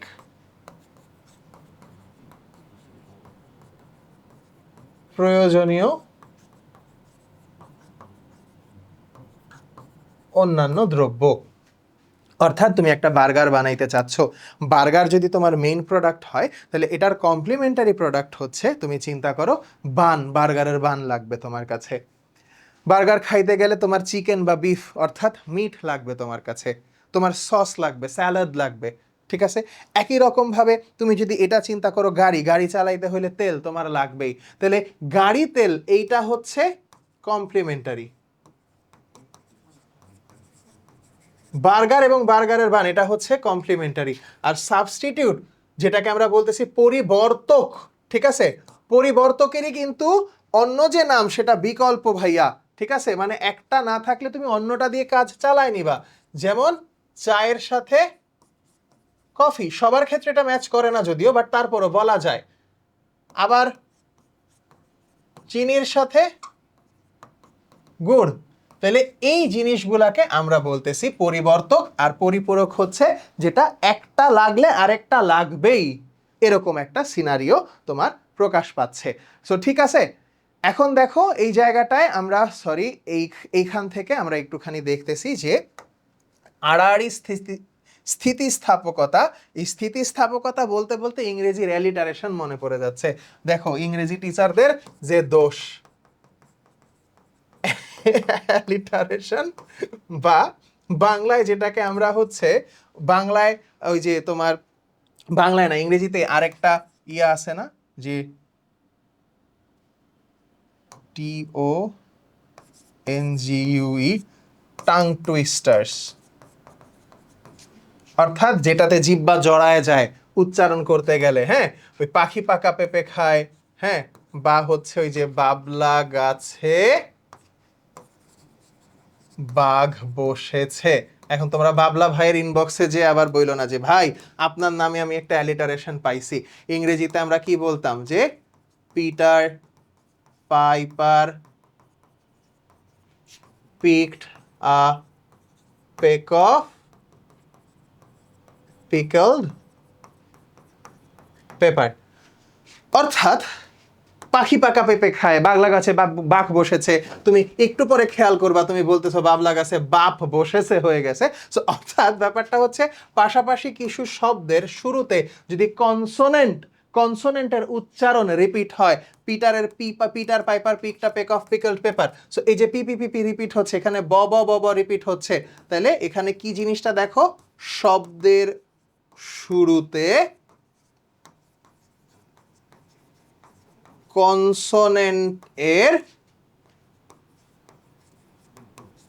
পুনরাবৃত্তি যখন ঘটে তখন এটাকে আমরা বলে থাকি অ্যালিটারেশন, ঠিক আছে। সো এটা কিন্তু তোমরা পরবর্তীতে যখন অ্যাডমিশনে যাবা ফিগারস অফ স্পিচে খুবই কাজে দিবে। আমার কাছে দেখো বারবার করে যে স্থিতিস্থাপকতা, স্থা, এই যে স্থিতিস্থাপকতা, এটা বলতে যে স্থিতিস্থাতা এগুলা রিপিট হচ্ছে এবং আমার জিহ্বা জড়ায় আসতেছে। সো এই স্থিতিস্থাপকতার ব্যাপারটা এখান থেকে আসতেছে। সো আমরা মোটামুটি এইখানকার যেগুলা কনসেপ্ট ছিল মোটামুটি আলোচনা করে ফেলছি। চলো এখন আমরা এখান থেকে এমসিকিউ দেখব এবং আমি ইনশাল্লাহ তোমাদেরকে এনশিওর করতে পারি যে এই চ্যাপ্টারে আমি যে অংশটুকু আলোচনা করে দিচ্ছি বা যে এমসিকিউগুলো প্র্যাকটিস করায় দিচ্ছি, তোমার এগুলার ভিতর থেকে দেখবা কিছু না কিছু তোমার কিন্তু চ্যাপ্টার থেকে চলে আসবে। ভালো করে একটু লক্ষ্য করবা। দেখো চাহিদা বিধির গাণিতিক প্রকাশকে, তো যে কোনো কিছুরই গাণিতিক প্রকাশকে আমরা সমীকরণ বলি, তাহলে চাহিদার সমীকরণ চাহিদা বিধিকে প্রকাশ করতেছে। মোট উপযোগ যখন সর্বোচ্চ হয়, অর্থাৎ মোট উপযোগ তো আমরা দেখছি কি বাড়তে একটা পয়েন্টে যে সর্বোচ্চ, তাহলে সর্বোচ্চ যখন হচ্ছে তার মানে এখানে আমার প্রান্তিক উপযোগ জানতে চাইছে, মার্জিনাল ইউটিলিটি কত সেটা জানতে চাইছে। তার মানে কি এখানে ডেফিনেটলি আমার মার্জিনাল ইউটিলিটিটা কত, 0, কারণ এরপরে কমতে থাকবে আর কমতে থাকলে জিনিসটা নেগেটিভে যাবে। সো এখান থেকে নেগেটিভ হওয়া শুরু হবে, তার মানে এই পর্যায়ে আমার মার্জিনাল ইউটিলিটি হচ্ছে 0। তাই সঠিক উত্তর অপশন নাম্বার ঘ। পরে যাও, দাম ও যোগানের মধ্যে কোন ধরনের সম্পর্ক বিদ্যমান? তাহলে দাম এবং যোগান কি বলছিলাম, দিন শেষে supply directly proportional to price, মানে এটা একদম সম্মুখী, সামনের দিকে বা ধনাত্মক সম্পর্ক, একটা বাড়লে আরেকটা বাড়বে, আরেকটা কমলে আরেকটা কমবে। সো দিন শেষে সম্মুখী বা ধনাত্মক আমাদের সঠিক উত্তর। আড়াআড়ি স্থিতিস্থাপকতার মান ঋণাত্মক হলে দ্রব্য দুটি প্রকৃতির কি প্রকৃতির হবে? দেখো ঋণাত্মক যদি হয় আড়াআড়ি স্থিতিস্থাপকতার মান, তাহলে এই যে দেখো আড়াআড়ি স্থিতিস্থাপকতা যদি ঋণাত্মক হয় মানে দিন শেষে কমতে থাকে, তাহলে দেখো আমি তোমাদেরকে ওইটা কি একদম মানে স্টার মার্ক দিয়ে পড়াইলাম না এইমাত্র? এখানে দেখো আলাদা করে দেখো, এই যে বলছিলাম এই চারটা জিনিস ডিরেক্টলি এমসিকিউতে আসে। সো দেখো দিন শেষে আমার ধনাত্মক মানে পরিবর্তক, যে একটা নাই আরেকটার চাহিদা বাড়তে থাকবে। আচ্ছা আসো আমরা একটু গ্রাফ দিয়ে বুঝি, এই জায়গায় গ্রাফ দিয়ে একটু বোঝার চেষ্টা করি, দুইটাকেই আমি তোমাদের একটু বোঝানোর চেষ্টা করব। বুঝো, এই পাশে মনে করো এই পাশে হচ্ছে তোমার কি বলবো এটাকে, চিনি, এই পাশে মনে করো গুড়। বুঝো কিন্তু মনে করো চিনির দাম যখন 10 টাকা তখন গুড়ের চাহিদা 10 টাকা। এখন দিন শেষে যদি, আচ্ছা 10কে আমরা এখানে লিখলে বোধহয় ভেজাল হয়ে যাবে, হ্যাঁ আগে চিনি দিয়ে আমরা করে যাই, চিনি 10, 20 টাকা কেজি, 30 টাকা কেজি এবং মনে করো 40 টাকা কেজি। এখন গুড়ের তো চাহিদা আমরা দেখতেছি, এখন গুড়ের চাহিদা কি হবে? চিনির দাম যদি 10 টাকা হয় তখন গুড়ের দাম কোনো সমস্যা নাই, ঠিক আছে, একরকম হইলেই হয়েছে। তাইলে এখানে গুড়ের দামটা তখন, সরি গুড়ের চাহিদা হচ্ছে এটা কিন্তু চাহিদা, এটা কিন্তু সাপ্লাই, আর এটা চিনির কিন্তু দাম, ঠিক আছে। তো তাইলে 10 ইউনিট। এখন যখন চিনির দাম 20 তখন গুড়ের দাম এবার কি, তাহলে গুড়ের চাহিদা বেড়ে যাচ্ছে, তাহলে দিন শেষে এইটাও কিন্তু তখন বেড়ে যাবে, 20, 30, 40 হবে। তার মানে তুমি যখন এইটাকে আঁকবা, দুঃখিত আমি এটা একটু প্রপারলি আঁকি বোঝানোর জন্য, তাইলে যখন তুমি আঁকবা দেখো গুড় আর চিনি একটা আরেকটার কি, যদি তুমি চিন্তা করো পরিবর্তক, তাই না? এটা কিন্তু পরিপূরক না, এটা পরিবর্তক। তাহলে এখানে বাড়তেছে, তার মানে এটা কি ধনাত্মক হচ্ছে। কিসের ক্ষেত্রে ধনাত্মক? পরিবর্তকের ক্ষেত্রে ধনাত্মক। আর উপরের এই জায়গাটায় আমরা এবার ধরো ওই যে গাড়ি আর তেলের কথা যদি চিন্তা করি, তাহলে তুমি ধরো এইখানে তেল রাখলা, তেলের কি দাম, আর এখানে গাড়ির যদি আমি চিন্তা করি তাহলে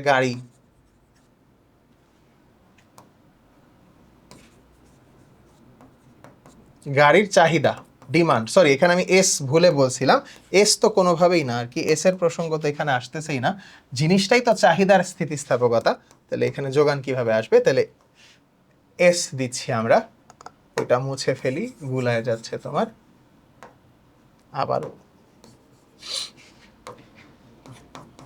ডিমান্ড বা আচ্ছা দিন শেষে কিউডি লিখি, তোমরা খালি কনফিউজড হও আমি দেখছি, একটু অন্য কিছু দিয়ে লিখলে।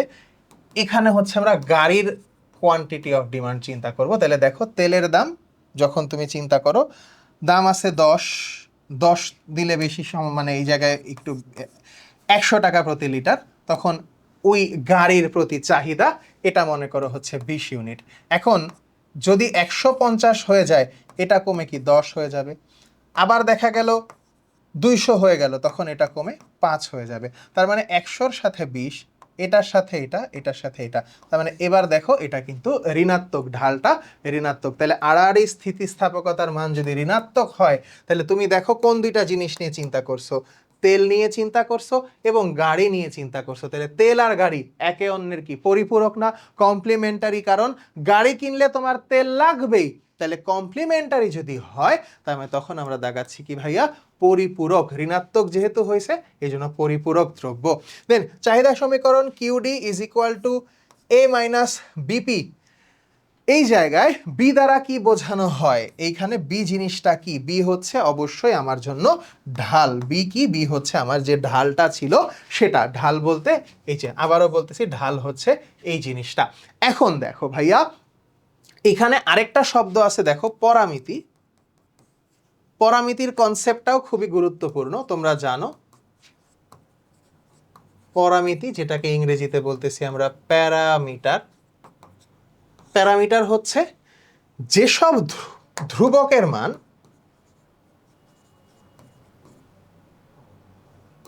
যেসব ধ্রুবক না বলে যেসব চলকের মান অজানা রাশি, চলক মানে তো অজানা রাশি না, নির্দিষ্ট পরিস্থিতিতে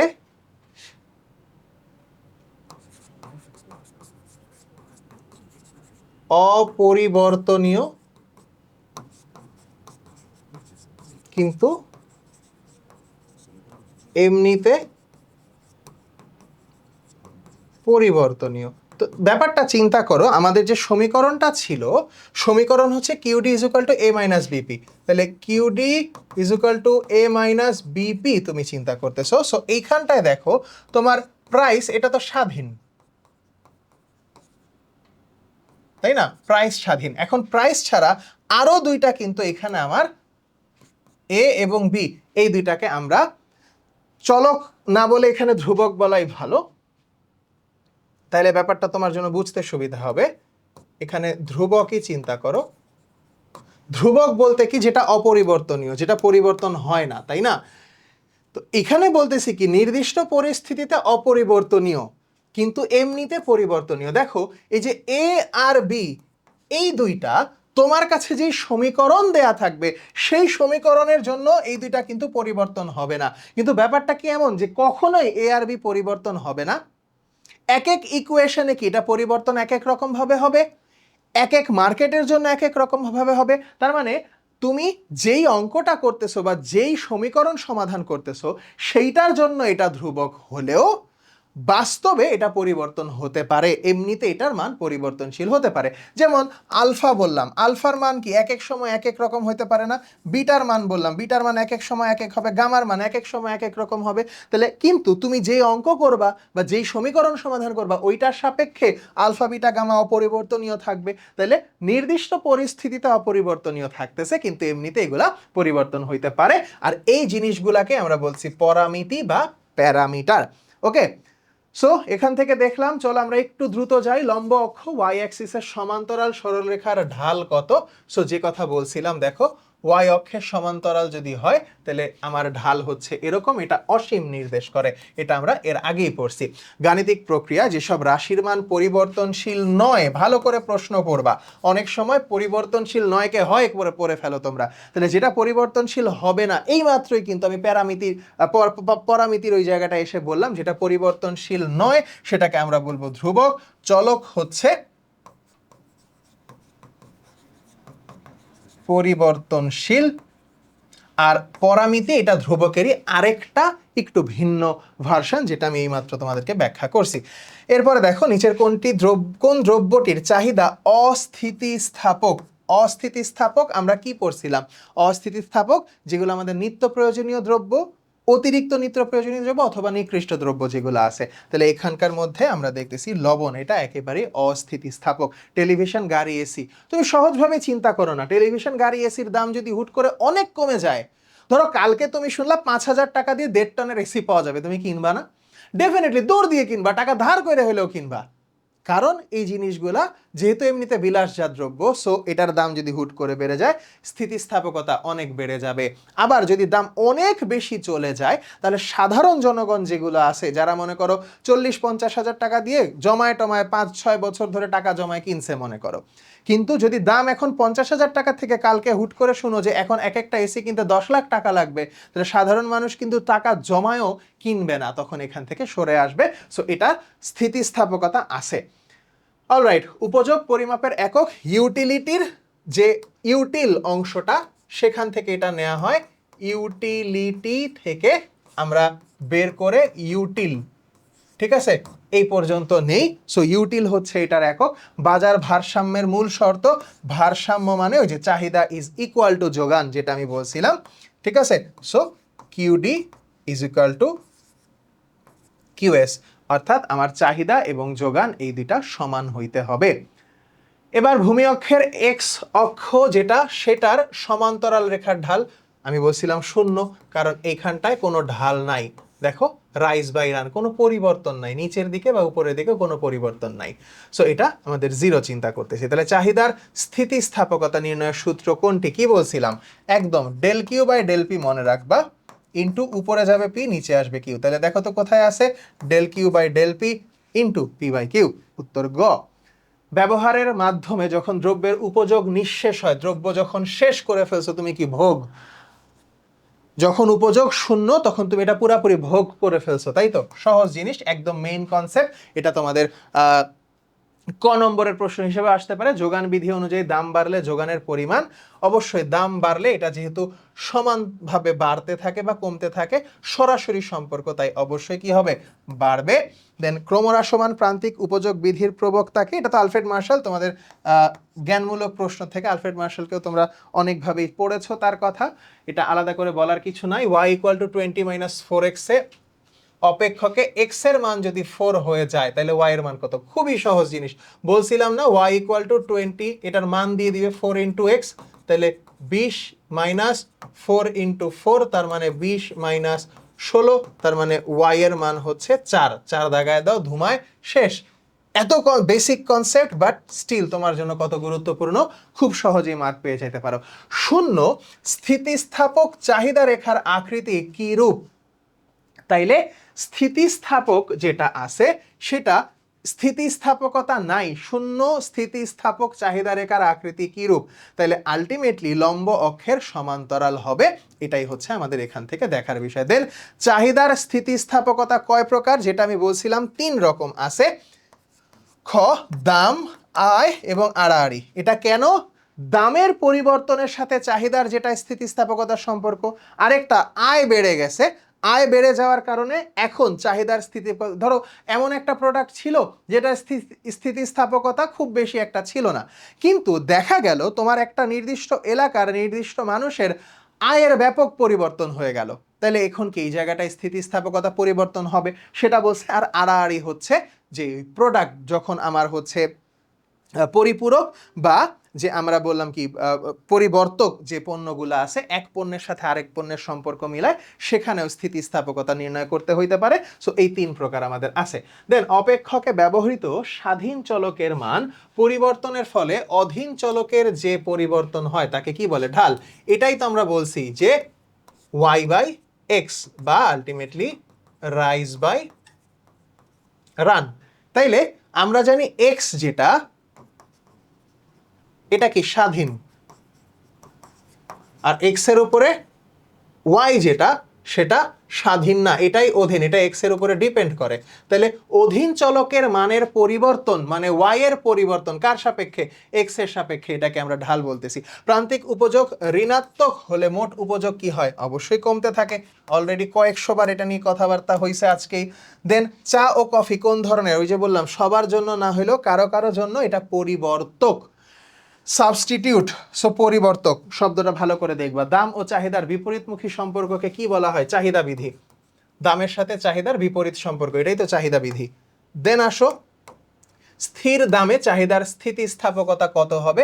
দাম যদি স্থির থাকে তাহলে চাহিদা কি হবে, অসীম হবে। এই চাহিদা কোনোভাবেই স্থির, মানে আলটিমেটলি দাম স্থির আছে, তার মানে চাহিদা তো এটা কমতেছে না আমার, তাই না, বাড়তেছে না, যেমন ছিল তেমনই আছে, তার মানে অসীম থেকে যাবে স্থিতিস্থাপকতা।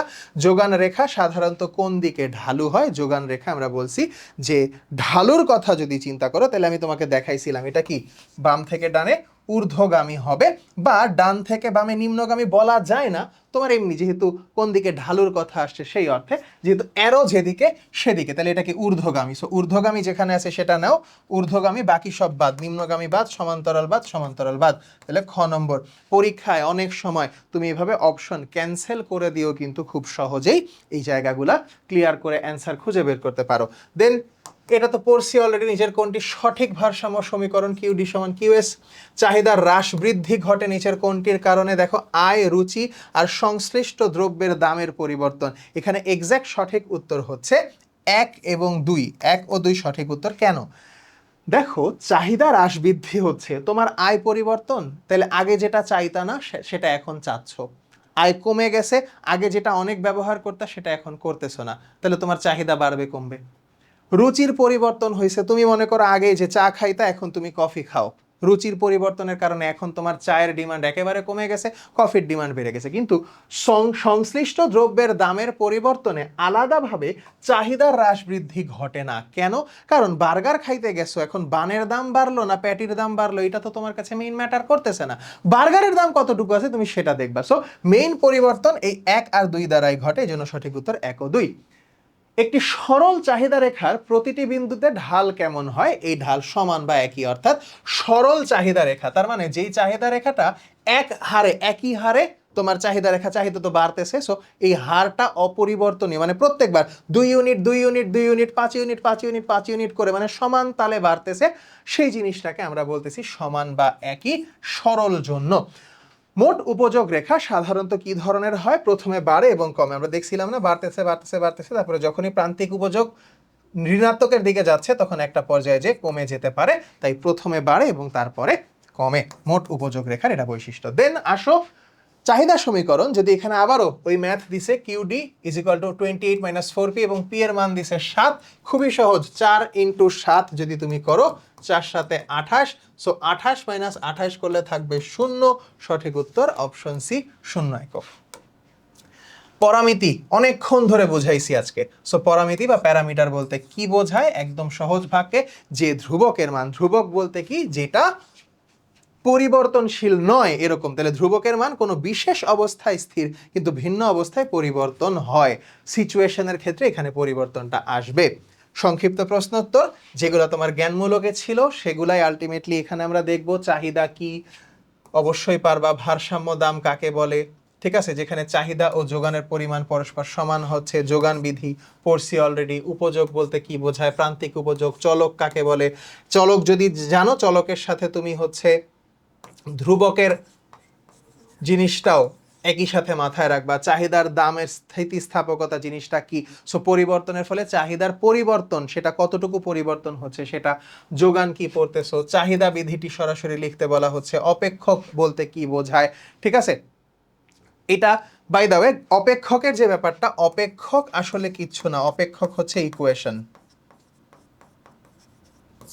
গাণিতিক প্রকাশ যেটা, সেটাই হচ্ছে আমার অপেক্ষক। গাণিতিক প্রকাশটাকে আমি অপেক্ষক বলতেছি, ঠিক আছে।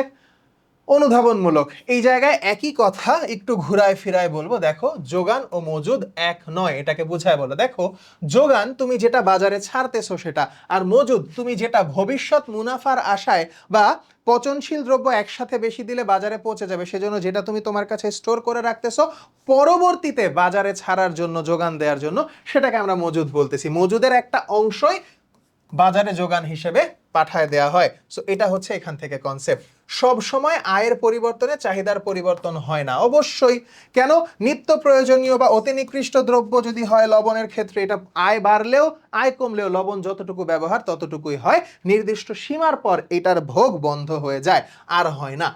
তারপরে মোট উপযোগ সর্বোচ্চ অবস্থায়, প্রান্তিক উপযোগ শূন্য হয় কেন? এই জায়গায় তুমি ওই কনসেপ্টটা নিয়ে আসবা যে প্রান্তিক উপযোগের একটা বৈশিষ্ট্য হচ্ছে এটা সব সময় ক্রমহ্রাসমান, এটা ধীরে ধীরে কমতে থাকে, আর এই জন্যই এক বিন্দুতে যে আমার মোট উপযোগ একটা সর্বোচ্চ বিন্দুতে পৌঁছে যায়, এরপরে কমতে থাকে, আর এই সর্বোচ্চ বিন্দুতে তখন আমার মার্জিনাল ইউটিলিটি হয়ে যায় 0, আর এখানে আমার টোটাল ইউটিলিটি হাইয়েস্ট। একটা ছবি যদি একে বুঝায় দাও, যদিও 2 মার্কের প্রশ্নে তোমার ছবি আঁকতে হবে না, বাট যদি এটা কোনো কারণবশত গতে এসেই যায়, নাই আসতে পারে, আসার সম্ভাবনা খুবই কম, তাও বললাম, সেক্ষেত্রে একটা ছবি এঁকে দিলে 3 এ 3 পাবা। দামের সাথে যোগানের সম্পর্ক সরাসরি, দাম বাড়লে যাবে যোগান, প্রথমত ধনাত্মক তুমি বলেই নিবা, সমমুখী বা ধনাত্মক। কেন? কারণ এখানে ওই যে দাম বাড়লে লাভের আশা বেশি হয়, লাভের আশায় বিক্রির ইচ্ছাটা বেশি বাড়ে, তখন ওখান থেকে আলটিমেটলি হয়। তবে আয় চাহিদাকে কিভাবে প্রভাবিত করে? আয় বাড়ার সাথে সাথে চাহিদা রেখা পুরাপুরি আমরা ডান দিকে সরে যাচ্ছে, এবং আয় বাড়লে ক্রয় ক্ষমতা বাড়বে, চাহিদা বৃদ্ধি পাবে, এই জিনিসগুলা। চলক ধ্রুবক একই নয় কেন? চলক স্বাধীন, ধ্রুবক ওই জিনিসটা হচ্ছে এমন কোনো মান যা পরিবর্তনশীল হবেই না, এরকম আর কি। চাহিদা কি শুধু দামের উপর নির্ভরশীল? না, অবশ্যই শুধু দামের উপর নির্ভরশীল নয়, দাম ছাড়া ভোক্তার আয় এখানে ইম্পর্টেন্ট, রুচি এখানে ইম্পর্টেন্ট, অভ্যাস, জনসংখ্যা এবং বিকল্প বা পরিপূরক দ্রব্যের দাম যেটা আছে সেটার উপরে চাহিদা ডিপেন্ড করতে পারে। ঠিক আছে, এখানে দেখো বিকল্প বা পরিপূরক দ্রব্যের কথাটা আসতেছে দিন শেষে। ঠিক আছে, আচ্ছা তাইলে আলটিমেটলি চাহিদা নির্ভর করে, এটা কি তাহলে আমি তখন কোয়েশ্চেনটা এমসিকিউ এর যে কোয়েশ্চেনটা ছিল এটা কি এই এক্স্যাক্ট এই কথাই বলছিল? আমরা একটু দেখি।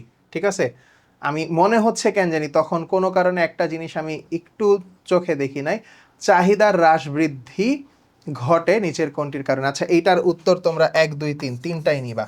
ঠিকই আছে, চাহিদার হ্রাস বৃদ্ধি তো বলছে। সো আলটিমেটলি সব কিছুর উপরে সংশ্লিষ্ট দ্রব্যের, এটা আমি আসলে কোন কনসেপ্ট থেকে চিন্তা করছিলাম দেখো, আমি ভাবছিলাম কোনো একটা নির্দিষ্ট বস্তুর ক্ষেত্রে, কিন্তু এটা আলাদা করে নির্দিষ্ট বস্তু যেহেতু এরকম কমনভাবে চাহিদার কথা বলছে, সো স্বাভাবিকভাবেই সংশ্লিষ্ট দ্রব্যের দাম কম বেশি যদি হয়, স্বাভাবিকভাবে এই যে বললাম গাড়ির কথা তুমি চিন্তা করো, গাড়ির সাথে তো তেল অবশ্যই সংশ্লিষ্ট দ্রব্য, তাহলে এইটা 1 2 এবং 3, তাহলে এখানে উত্তর ক না ভাইয়া,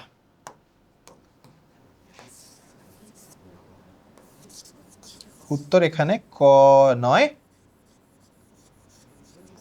উত্তর ঘ।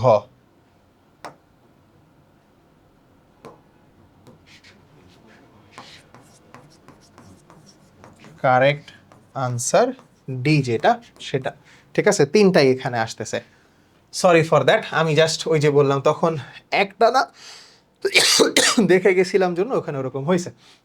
সো যাই হোক, আমরা অনুধাবনে ছিলাম, ভূমি অক্ষের সমান্তরাল রেখার ঢাল 0, 100%, এই যে অলরেডি অসংখ্যবার পড়ছি, ভূমি অক্ষের সাথে সমান্তরাল রেখা যদি হয় সেটার ঢাল 0 হচ্ছে। সো ঢাল হলো লম্ব অক্ষের পরিবর্তন ও ভূমি অক্ষের পরিবর্তনের অনুপাত। সো দিন শেষে এই সমান্তরাল রেখা এখানে বাড়া কমার যে কোনো পরিবর্তনই নাই, তাহলে এটা অবশ্যই আমার জন্য 0 হয়ে যাচ্ছে। এবার সৃজনশীল প্রশ্নে আমরা একটুখানি দেখে তোমাদেরকে সলভ করার ব্যাপারটা ধরাই দিব। দেখো এইখানে এক্স দ্রব্যের চাহিদা অপেক্ষক বলছে কিউডি সমান সমান 10 - 2p, আর যোগান অপেক্ষক বলছে কিউ সমান সমান -2 + 4p। উদ্দীপকের আলোকে এক্স দ্রব্যের ভারসাম্য দাম ও পরিমাণ নির্ণয় করো। যেহেতু ভারসাম্য দামের কথা আসছে, তার মানে তোমরা জাস্ট লিখবা কিউডি সমান সমান, ওইখানে কিউ, তাহলে কিউ পি নাই, কিউ আছে, তাহলে তুমি এটা কিউ দিয়ে লেখো বাস। তারপরে কিউডির মান বসাবা, 10 - 2p সমান সমান -2 + 4p। এখান থেকে পি এর যে মান আসবে, ধরো এইখানে যদি তোমার 4p আর 2p মিলায় 6p চিন্তা করো, আর এখানে 10 এদিকে চলে যাবে, 10 আর 2 12, তার মানে পি এর মান হবে 2। এটাই তুমি লিখবা এবং একটু ব্যাখ্যা করে দেখাই দিবা। তারপরে দেখো সরকার যদি এক্স দ্রব্যের সর্বোচ্চ মূল্য 1 টাকা নির্ধারণ করে দেয়, তবে ভারসাম্যের কোনো পরিবর্তন হবে কি, গাণিতিকভাবে বিশ্লেষণ করো। তাহলে সর্বোচ্চ দাম, সর্বোচ্চ মূল্য যখন 1 করে দিচ্ছে, তাহলে ভারসাম্যের পরিবর্তন জাস্ট ইকুয়েশনের মধ্যে তুমি সর্বোচ্চ দাম পি এর মান 1 বসায় দিবা, দুইটা দুই পাশে সমাধান করে দেখাই দিবা, তাহলে পরিবর্তন আসলো কি আসলো না এটা জাস্ট তুমি পরে এক লাইনে ব্যাখ্যা করে দিলেই ডান। দেন একটি দ্রব্যের যোগান অপেক্ষক, আবারও দেখো যোগান অপেক্ষক দিয়ে দিছে, যেখানে কিউএস হলো যোগানের পরিমাণ, ঠিক আছে, এবং পি হলো দাম। যোগান অপেক্ষক যেহেতু, তাহলে এটা কিউ বলতে আসলে QS, supply, quantity of supply. উদ্দীপক হতে একটি যোগান রেখা অঙ্কন করো। তুমি যোগান রেখা অঙ্কন করতে গেলে এখানে প্রাইস যেটা আছে, প্রাইসের বিভিন্ন মান ধরবা। তুমি প্রাইসের মান 1 2 3 4 যে কোনো কিছু ধরে নিতে পারো, ধরে তারপরে ওই অনুযায়ী কোয়ান্টিটি, তাহলে দেখো 4 1 কে 4, প্লাস মাইনাস 4 প্লাস 4 মাইনাসে 0, তাহলে প্রথমে যদি দাম যখন 1, তখন এটার কোনো মানে যোগানের কোনো ইচ্ছাই নাই, যোগান তখন 0। যখন এটা 2, 4 দুগুণে 8, 8 থেকে 4 বাদ, মানে 4 থাকতেছে, তাহলে 0-এর পরে 4, তারপরে হবে 8, তারপরে হবে 12, এভাবে করে বাড়তে থাকবে। সো তুমি এটাকে সুন্দর মতন একটা ছবি এঁকে 1 2 3 4 এখানে তুমি মান দেখাইলা 1 2 3 4, তাহলে প্রথমে 1-এর সময় 0, তাহলে 0 এখানে থাকতেছে, 2-এর সময় 4 পাচ্ছ, 3-এর সময় 3 4 12, 12 থেকে 4 বাদ দিলে 8 পাচ্ছ। দেন পরেরটা যখন 4 হচ্ছে, 4 4 16, 16 থেকে 4 বাদ দিলে 12 পাচ্ছ, তার মানে 0 4 8 12। তারপরে তুমি দেখাচ্ছ এইখান থেকে জিনিসটা ঊর্ধ্বমুখী হবে, এই জিনিসটাই তাহলে তুমি সুন্দর করে ছবি এঁকে দিবা। শুধু ছবি এঁকে প্রপার লেবেলিং, প্রপার যেখানে যেটা বসানোর কথা, কোনটা কি প্রকাশ করতেছে এগুলো অবশ্যই বসাবা। তার মানে এইখানে এই বরাবর যে এখানে দাম আছে, এই বরাবর যে চাহিদা আছে, এগুলা তুমি অবশ্যই অবশ্যই উল্লেখ করবা, ঠিক আছে। দেন দাম 4 টাকা ও 5 টাকা বিবেচনা করে প্রদত্ত অপেক্ষক থেকে যোগানের স্থিতিস্থাপকতা নির্ণয় করো এবং প্রাপ্ত ফলাফলের উপর মন্তব্য করো। তাইলে 4 টাকা ধরে তুমি প্রথমে দেখাবা কত হইলো, 4 টাকা দিয়ে 12, 5 টাকা হইলে 5 টাকা দিয়ে তুমি দেখাবা, তখন আসবে হচ্ছে কত, 4 5 20 16। তাহলে 12 আর 16 থেকে কি অবশ্যই স্থিতিস্থাপকতা আছে, এবং স্থিতিস্থাপকতাটা এটা ধনাত্মক, ধনাত্মক হইলে তাহলে স্থিতিস্থাপকতা যখন ধনাত্মক হয় তখন প্রোডাক্টটা এটা কি ধরনের প্রোডাক্ট এটা তুমি উল্লেখ করে দিতে পারো, বা এটা কি ধরনের দ্রব্যের ক্ষেত্রে এই ধরনের স্থিতিস্থাপকতা দেখা যায় সেগুলো তুমি এখানে উল্লেখ করে দিবা, তাইলে তুমি ফুল মার্ক এখানে পাচ্ছ। এরপরে দেখো একজন ব্যক্তি প্রথম একক পানি, তার মানে এটা কি আমি বলছিলাম না ইউটিলিটি থেকে, উপযোগ থেকে আমরা একটা পুরাপুরি সৃজনশীল আশা করতে পারি। তাহলে কেমন হইতে পারে দেখো, মোট উপযোগ এবং প্রান্তিক উপযোগের তালিকা প্রস্তুত করতে বলে, তুমি ছক এঁকে দিবা। ছকটা ওই যে আমরা দেখছি না, এখানে হচ্ছে প্রথমে একক থাকবে, এখানে এখানে তুমি ইউনিট রাখতেছো, একটা জায়গায় টোটাল ইউটিলিটি রাখতেছো, এক জায়গায় মার্জিনাল ইউটিলিটি রাখতেছো। তাহলে ইউনিট তুমি হচ্ছে দিলা কয়টা, মোট 6টা, ষষ্ঠ একক। তাহলে 1 2 3 4 5 6 এভাবে তুমি যাও, 1 2 3 4 5 6। মার্জিনাল ইউটিলিটি কত, 10 8 5 1 -4, তাহলে 10 8 5 1 এবং -4। কেমনে হইলো তাইলে, ও প্রথমটার থেকে 10, আচ্ছা আচ্ছা, তার মানে এই জায়গাগুলো আরেকবার একটু বসায় ফেলি। প্রথমটার থেকে 10, পরেরটার থেকেও 10, তারপরে 8, দেন 5 1 এবং -4। সো তাহলে টোটালটা কত আসবে, প্রথমটা টোটালটা 10, তারপরে এই 10 আর এই 10 মিলে হবে 20, এই 20 আর 8 মিলে হবে 28, 28 আর 5 মিলে হবে 33, 33 আর 1 মিলে হবে 34, 34 থেকে -4 হয়ে যাবে 30। মানে যখন ঋণাত্মক হয়ে যাচ্ছে তখন আমার টোটাল ইউটিলিটি কি হয়ে যাচ্ছে, কমে যাচ্ছে। উদ্দীপকের আলোকে মোট উপযোগ রেখা এবং প্রান্তিক উপযোগ রেখার সম্পর্ক বিশ্লেষণ করো। রেখাটা আমি তোমাদেরকে আগেও দেখাইছি, মার্জিনালটা। আর তুমি যদি এখান থেকে শুরু হয় কথার কথা, তাহলে এখান থেকে তুমি এটা এরকম শূন্য আমরা পাবো, এবং নেগেটিভেও এটা যেহেতু গেছে সো এটা নেগেটিভ দিকেও আসবে, এটা নেগেটিভ দিকেও 4 ইউনিট পরিমাণে আসতে পারে। সো এরকম একটা রেখা মোটামুটি আমরা পাবো। সো এখান থেকে তুমি ব্যাখ্যা করবা যে আলটিমেটলি যেহেতু আমার প্রান্তিক উপযোগ এটা হচ্ছে ক্রমহ্রাসমান, সো এটা কমতে কমতে নেগেটিভ হবে, ক্রমহ্রাসমানে যখন আলটিমেটলি শূন্যে পৌঁছাবে তখন আমার মোট উপযোগটা হবে সর্বোচ্চ, এরপরে আর বাড়বে না, কেননা এরপরে নেগেটিভ বা আমার সন্তুষ্টির বদলে এই জায়গায় কি আমার বিতৃষ্ণা আসবে, আমার বিরক্ত লাগবে, তখন উপযোগটা ঋণাত্মক হয়ে যাবে। এই জিনিসগুলো ব্যাখ্যা করে দিলে তুমি এখানে ফুল মার্ক পাবা। এবার সরাসরি একটা ছকের মধ্যে দাম দিছে, চাহিদা দিছে, যোগান দিছে। সো এই জায়গাটা আবারও কি যোগান এবং চাহিদার সম্পর্ক, ভারসাম্য অবস্থার কথা আসতে পারে উদ্দীপক হতে। চিত্রের সাহায্যে এই যে দেখো, ভারসাম্য দাম ও পরিমাণ নির্ণয় করো। বাস, চিত্রের সাহায্যে তুমি ভারসাম্য দাম ও পরিমাণ কিভাবে নির্ণয় করবা, দুইটাকে সমান ধরবা, সমান ধরে যে কোনো একটাকে দিয়ে তুমি যখন তুমি চিন্তা করবা, তাইলে ওইটা তখন এই যে সমান বলতে যে দেখো এখানে 100 আর 100, তার মানে তখন দাম আসবে কত, 4 টাকা। দাম ও পরিমাণ নির্ণয় করে তুমি ওখান থেকে জাস্ট করে দিচ্ছ। উদ্দীপকের 4 টাকা এবং 12 টাকা, 4 টাকার সময় ছিল এরকম, 12 টাকার সময় ছিল এরকম। দামে বাজারের পরিস্থিতি চিত্রের সাহায্যে আলোচনা করো। তাহলে 4 টাকার সময় বাজারের পরিস্থিতি কেমন ছিল, কোন ধরনের দ্রব্য, সেখানকার কোয়ান্টিটি কেমন, সাপ্লাই হবে কেমন কি হবে, দামের উপর নির্ভর করে কেমন কি বলবা। আবার তুমি যখন 12 টাকা তখন পরিস্থিতি কেমন সেটা ব্যাখ্যা করে দিবা। লাস্ট একটা জিনিস, এইখান থেকে আমরা দেখতেছি যোগানের পরিমাণ, চাহিদার পরিমাণ, চাহিদার পরিমাণ, একটা আমাদের যোগান রেখা দিছে, দুইটা আমাদের চাহিদা রেখা দিছে। এটা কতবার বোর্ডে আসছে দেখো, Dhaka board 18, Jessore board 18, Sylhet board 18, Dinajpur board 18তে প্রায় সব বোর্ডে এই প্রশ্ন আসছে। উদ্দীপকের চিত্র ক হতে ভারসাম্য অবস্থা বিশ্লেষণ করো। এখান থেকে আমাকে ভারসাম্য অবস্থা বিশ্লেষণ করতে বলতেছে। সো কিউডি আর কিউএস, এই যে দেখো এটা হচ্ছে ডিমান্ড আর এটা হচ্ছে সাপ্লাই কার্ভের কথা বলতেছে। তাইলে আমরা এইখানে যদি সাপ্লাই কার্ভের কথা যদি চিন্তা করো, তাহলে 50 যখন দাম তখন হচ্ছে, ও দাম এখানে উপরে ধরছে, তাহলে দাম যখন আমার 5 তখন আমার কোয়ান্টিটি যেটা আছে সেটা 50, যখন দাম আমার 20 তখন কোয়ান্টিটি হচ্ছে 100। তাহলে আলটিমেটলি এই জায়গায় এটা হচ্ছে আমার সাপ্লাইকে আর ডিমান্ডকে সমান ধরে কিউডি ইকুয়াল টু কিউএস ধরে তুমি এটাকে ভারসাম্যের অবস্থাটা ব্যাখ্যা করবা। আর খ এবং গ চিত্রে প্রদর্শিত চাহিদার দাম স্থিতিস্থাপকতার তুলনামূলক বিশ্লেষণ করো। তাহলে এখানে দেখো, এইখানে কি ওয়াই অক্ষ বরাবর সমান্তরাল, এখানে এক্স অক্ষ বরাবর সমান্তরাল। তাইলে এক্স অক্ষ বরাবর সমান্তরাল হলে এই কোয়ান্টিটিটা, এইটার চাহিদা একভাবে বাড়তেছে, আর এইটার চাহিদা কি, যখন দাম বাড়তেছে তখন এটার চাহিদার স্থিতিস্থাপকতাটাও অনেক বেশি হয়ে যাচ্ছে। সো এই দুইটাকে কম্পারেটিভলি এক্স অক্ষের সমান্তরাল হলে কি হবে, ওয়াই অক্ষের সমান্তরাল হলে কি হবে, যথেষ্ট ব্যাখ্যা করছি। এইভাবে করে তুমি ব্যাখ্যা করে দিলে ইনশাল্লাহ এই জায়গায় ফুল মার্ক চলে আসবে। So that's it. এই চ্যাপ্টার এখানে এতটুকুই, জাস্ট একটা ঘন্টার সময় যদি তুমি ব্যয় করো, 1 ঘন্টাও না বেসিক্যালি, তো যাই হোক এই সময়টুকুকে কাজে লাগায় তুমি যদি একটু সুন্দর করে গুছায় এই চ্যাপ্টারটা রিভিশন করো, এবং নিজের তোমার তো প্রস্তুতি আছেই, সেই প্রস্তুতির সাথে মিল রেখে এই জায়গাটা যদি তুমি একটুখানি গুছায় নিয়ে পড়তে পারো, বাস ডেফিনেটলি তোমার প্রস্তুতি গুছায় যাবে। আর এভাবে করে এই চ্যাপ্টারের আর কোন কনসেপ্ট আছে যেটা ছোট আকারে, যে ভাইয়া 2 মিনিটের মধ্যে এই কনসেপ্টটা বুঝায় দেন, আমি সেটাকে ছোট ছোট রিলস আকারে তোমাদের কাছে উপস্থাপন করার চেষ্টা করব। এবং সামনে তোমাদের তৃতীয় চ্যাপ্টার নিয়েও খুব শীঘ্রই ক্লাস আসবে। আর কোন কোন চ্যাপ্টারের বিশেষ করে ক্লাস তোমরা আগে চাও সেটা অবশ্যই কমেন্টে জানাইতে ভুলো না। সো অবশ্যই দেখা হবে নতুন কোনো ক্লাসে নতুন কোনো টপিক নিয়ে। সে পর্যন্ত সবাই ভালো থেকো, সুস্থ থেকো, তোমাদের সকলের জন্য অনেক অনেক অনেক শুভকামনা। আসসালামু আলাইকুম, আল্লাহ হাফিজ।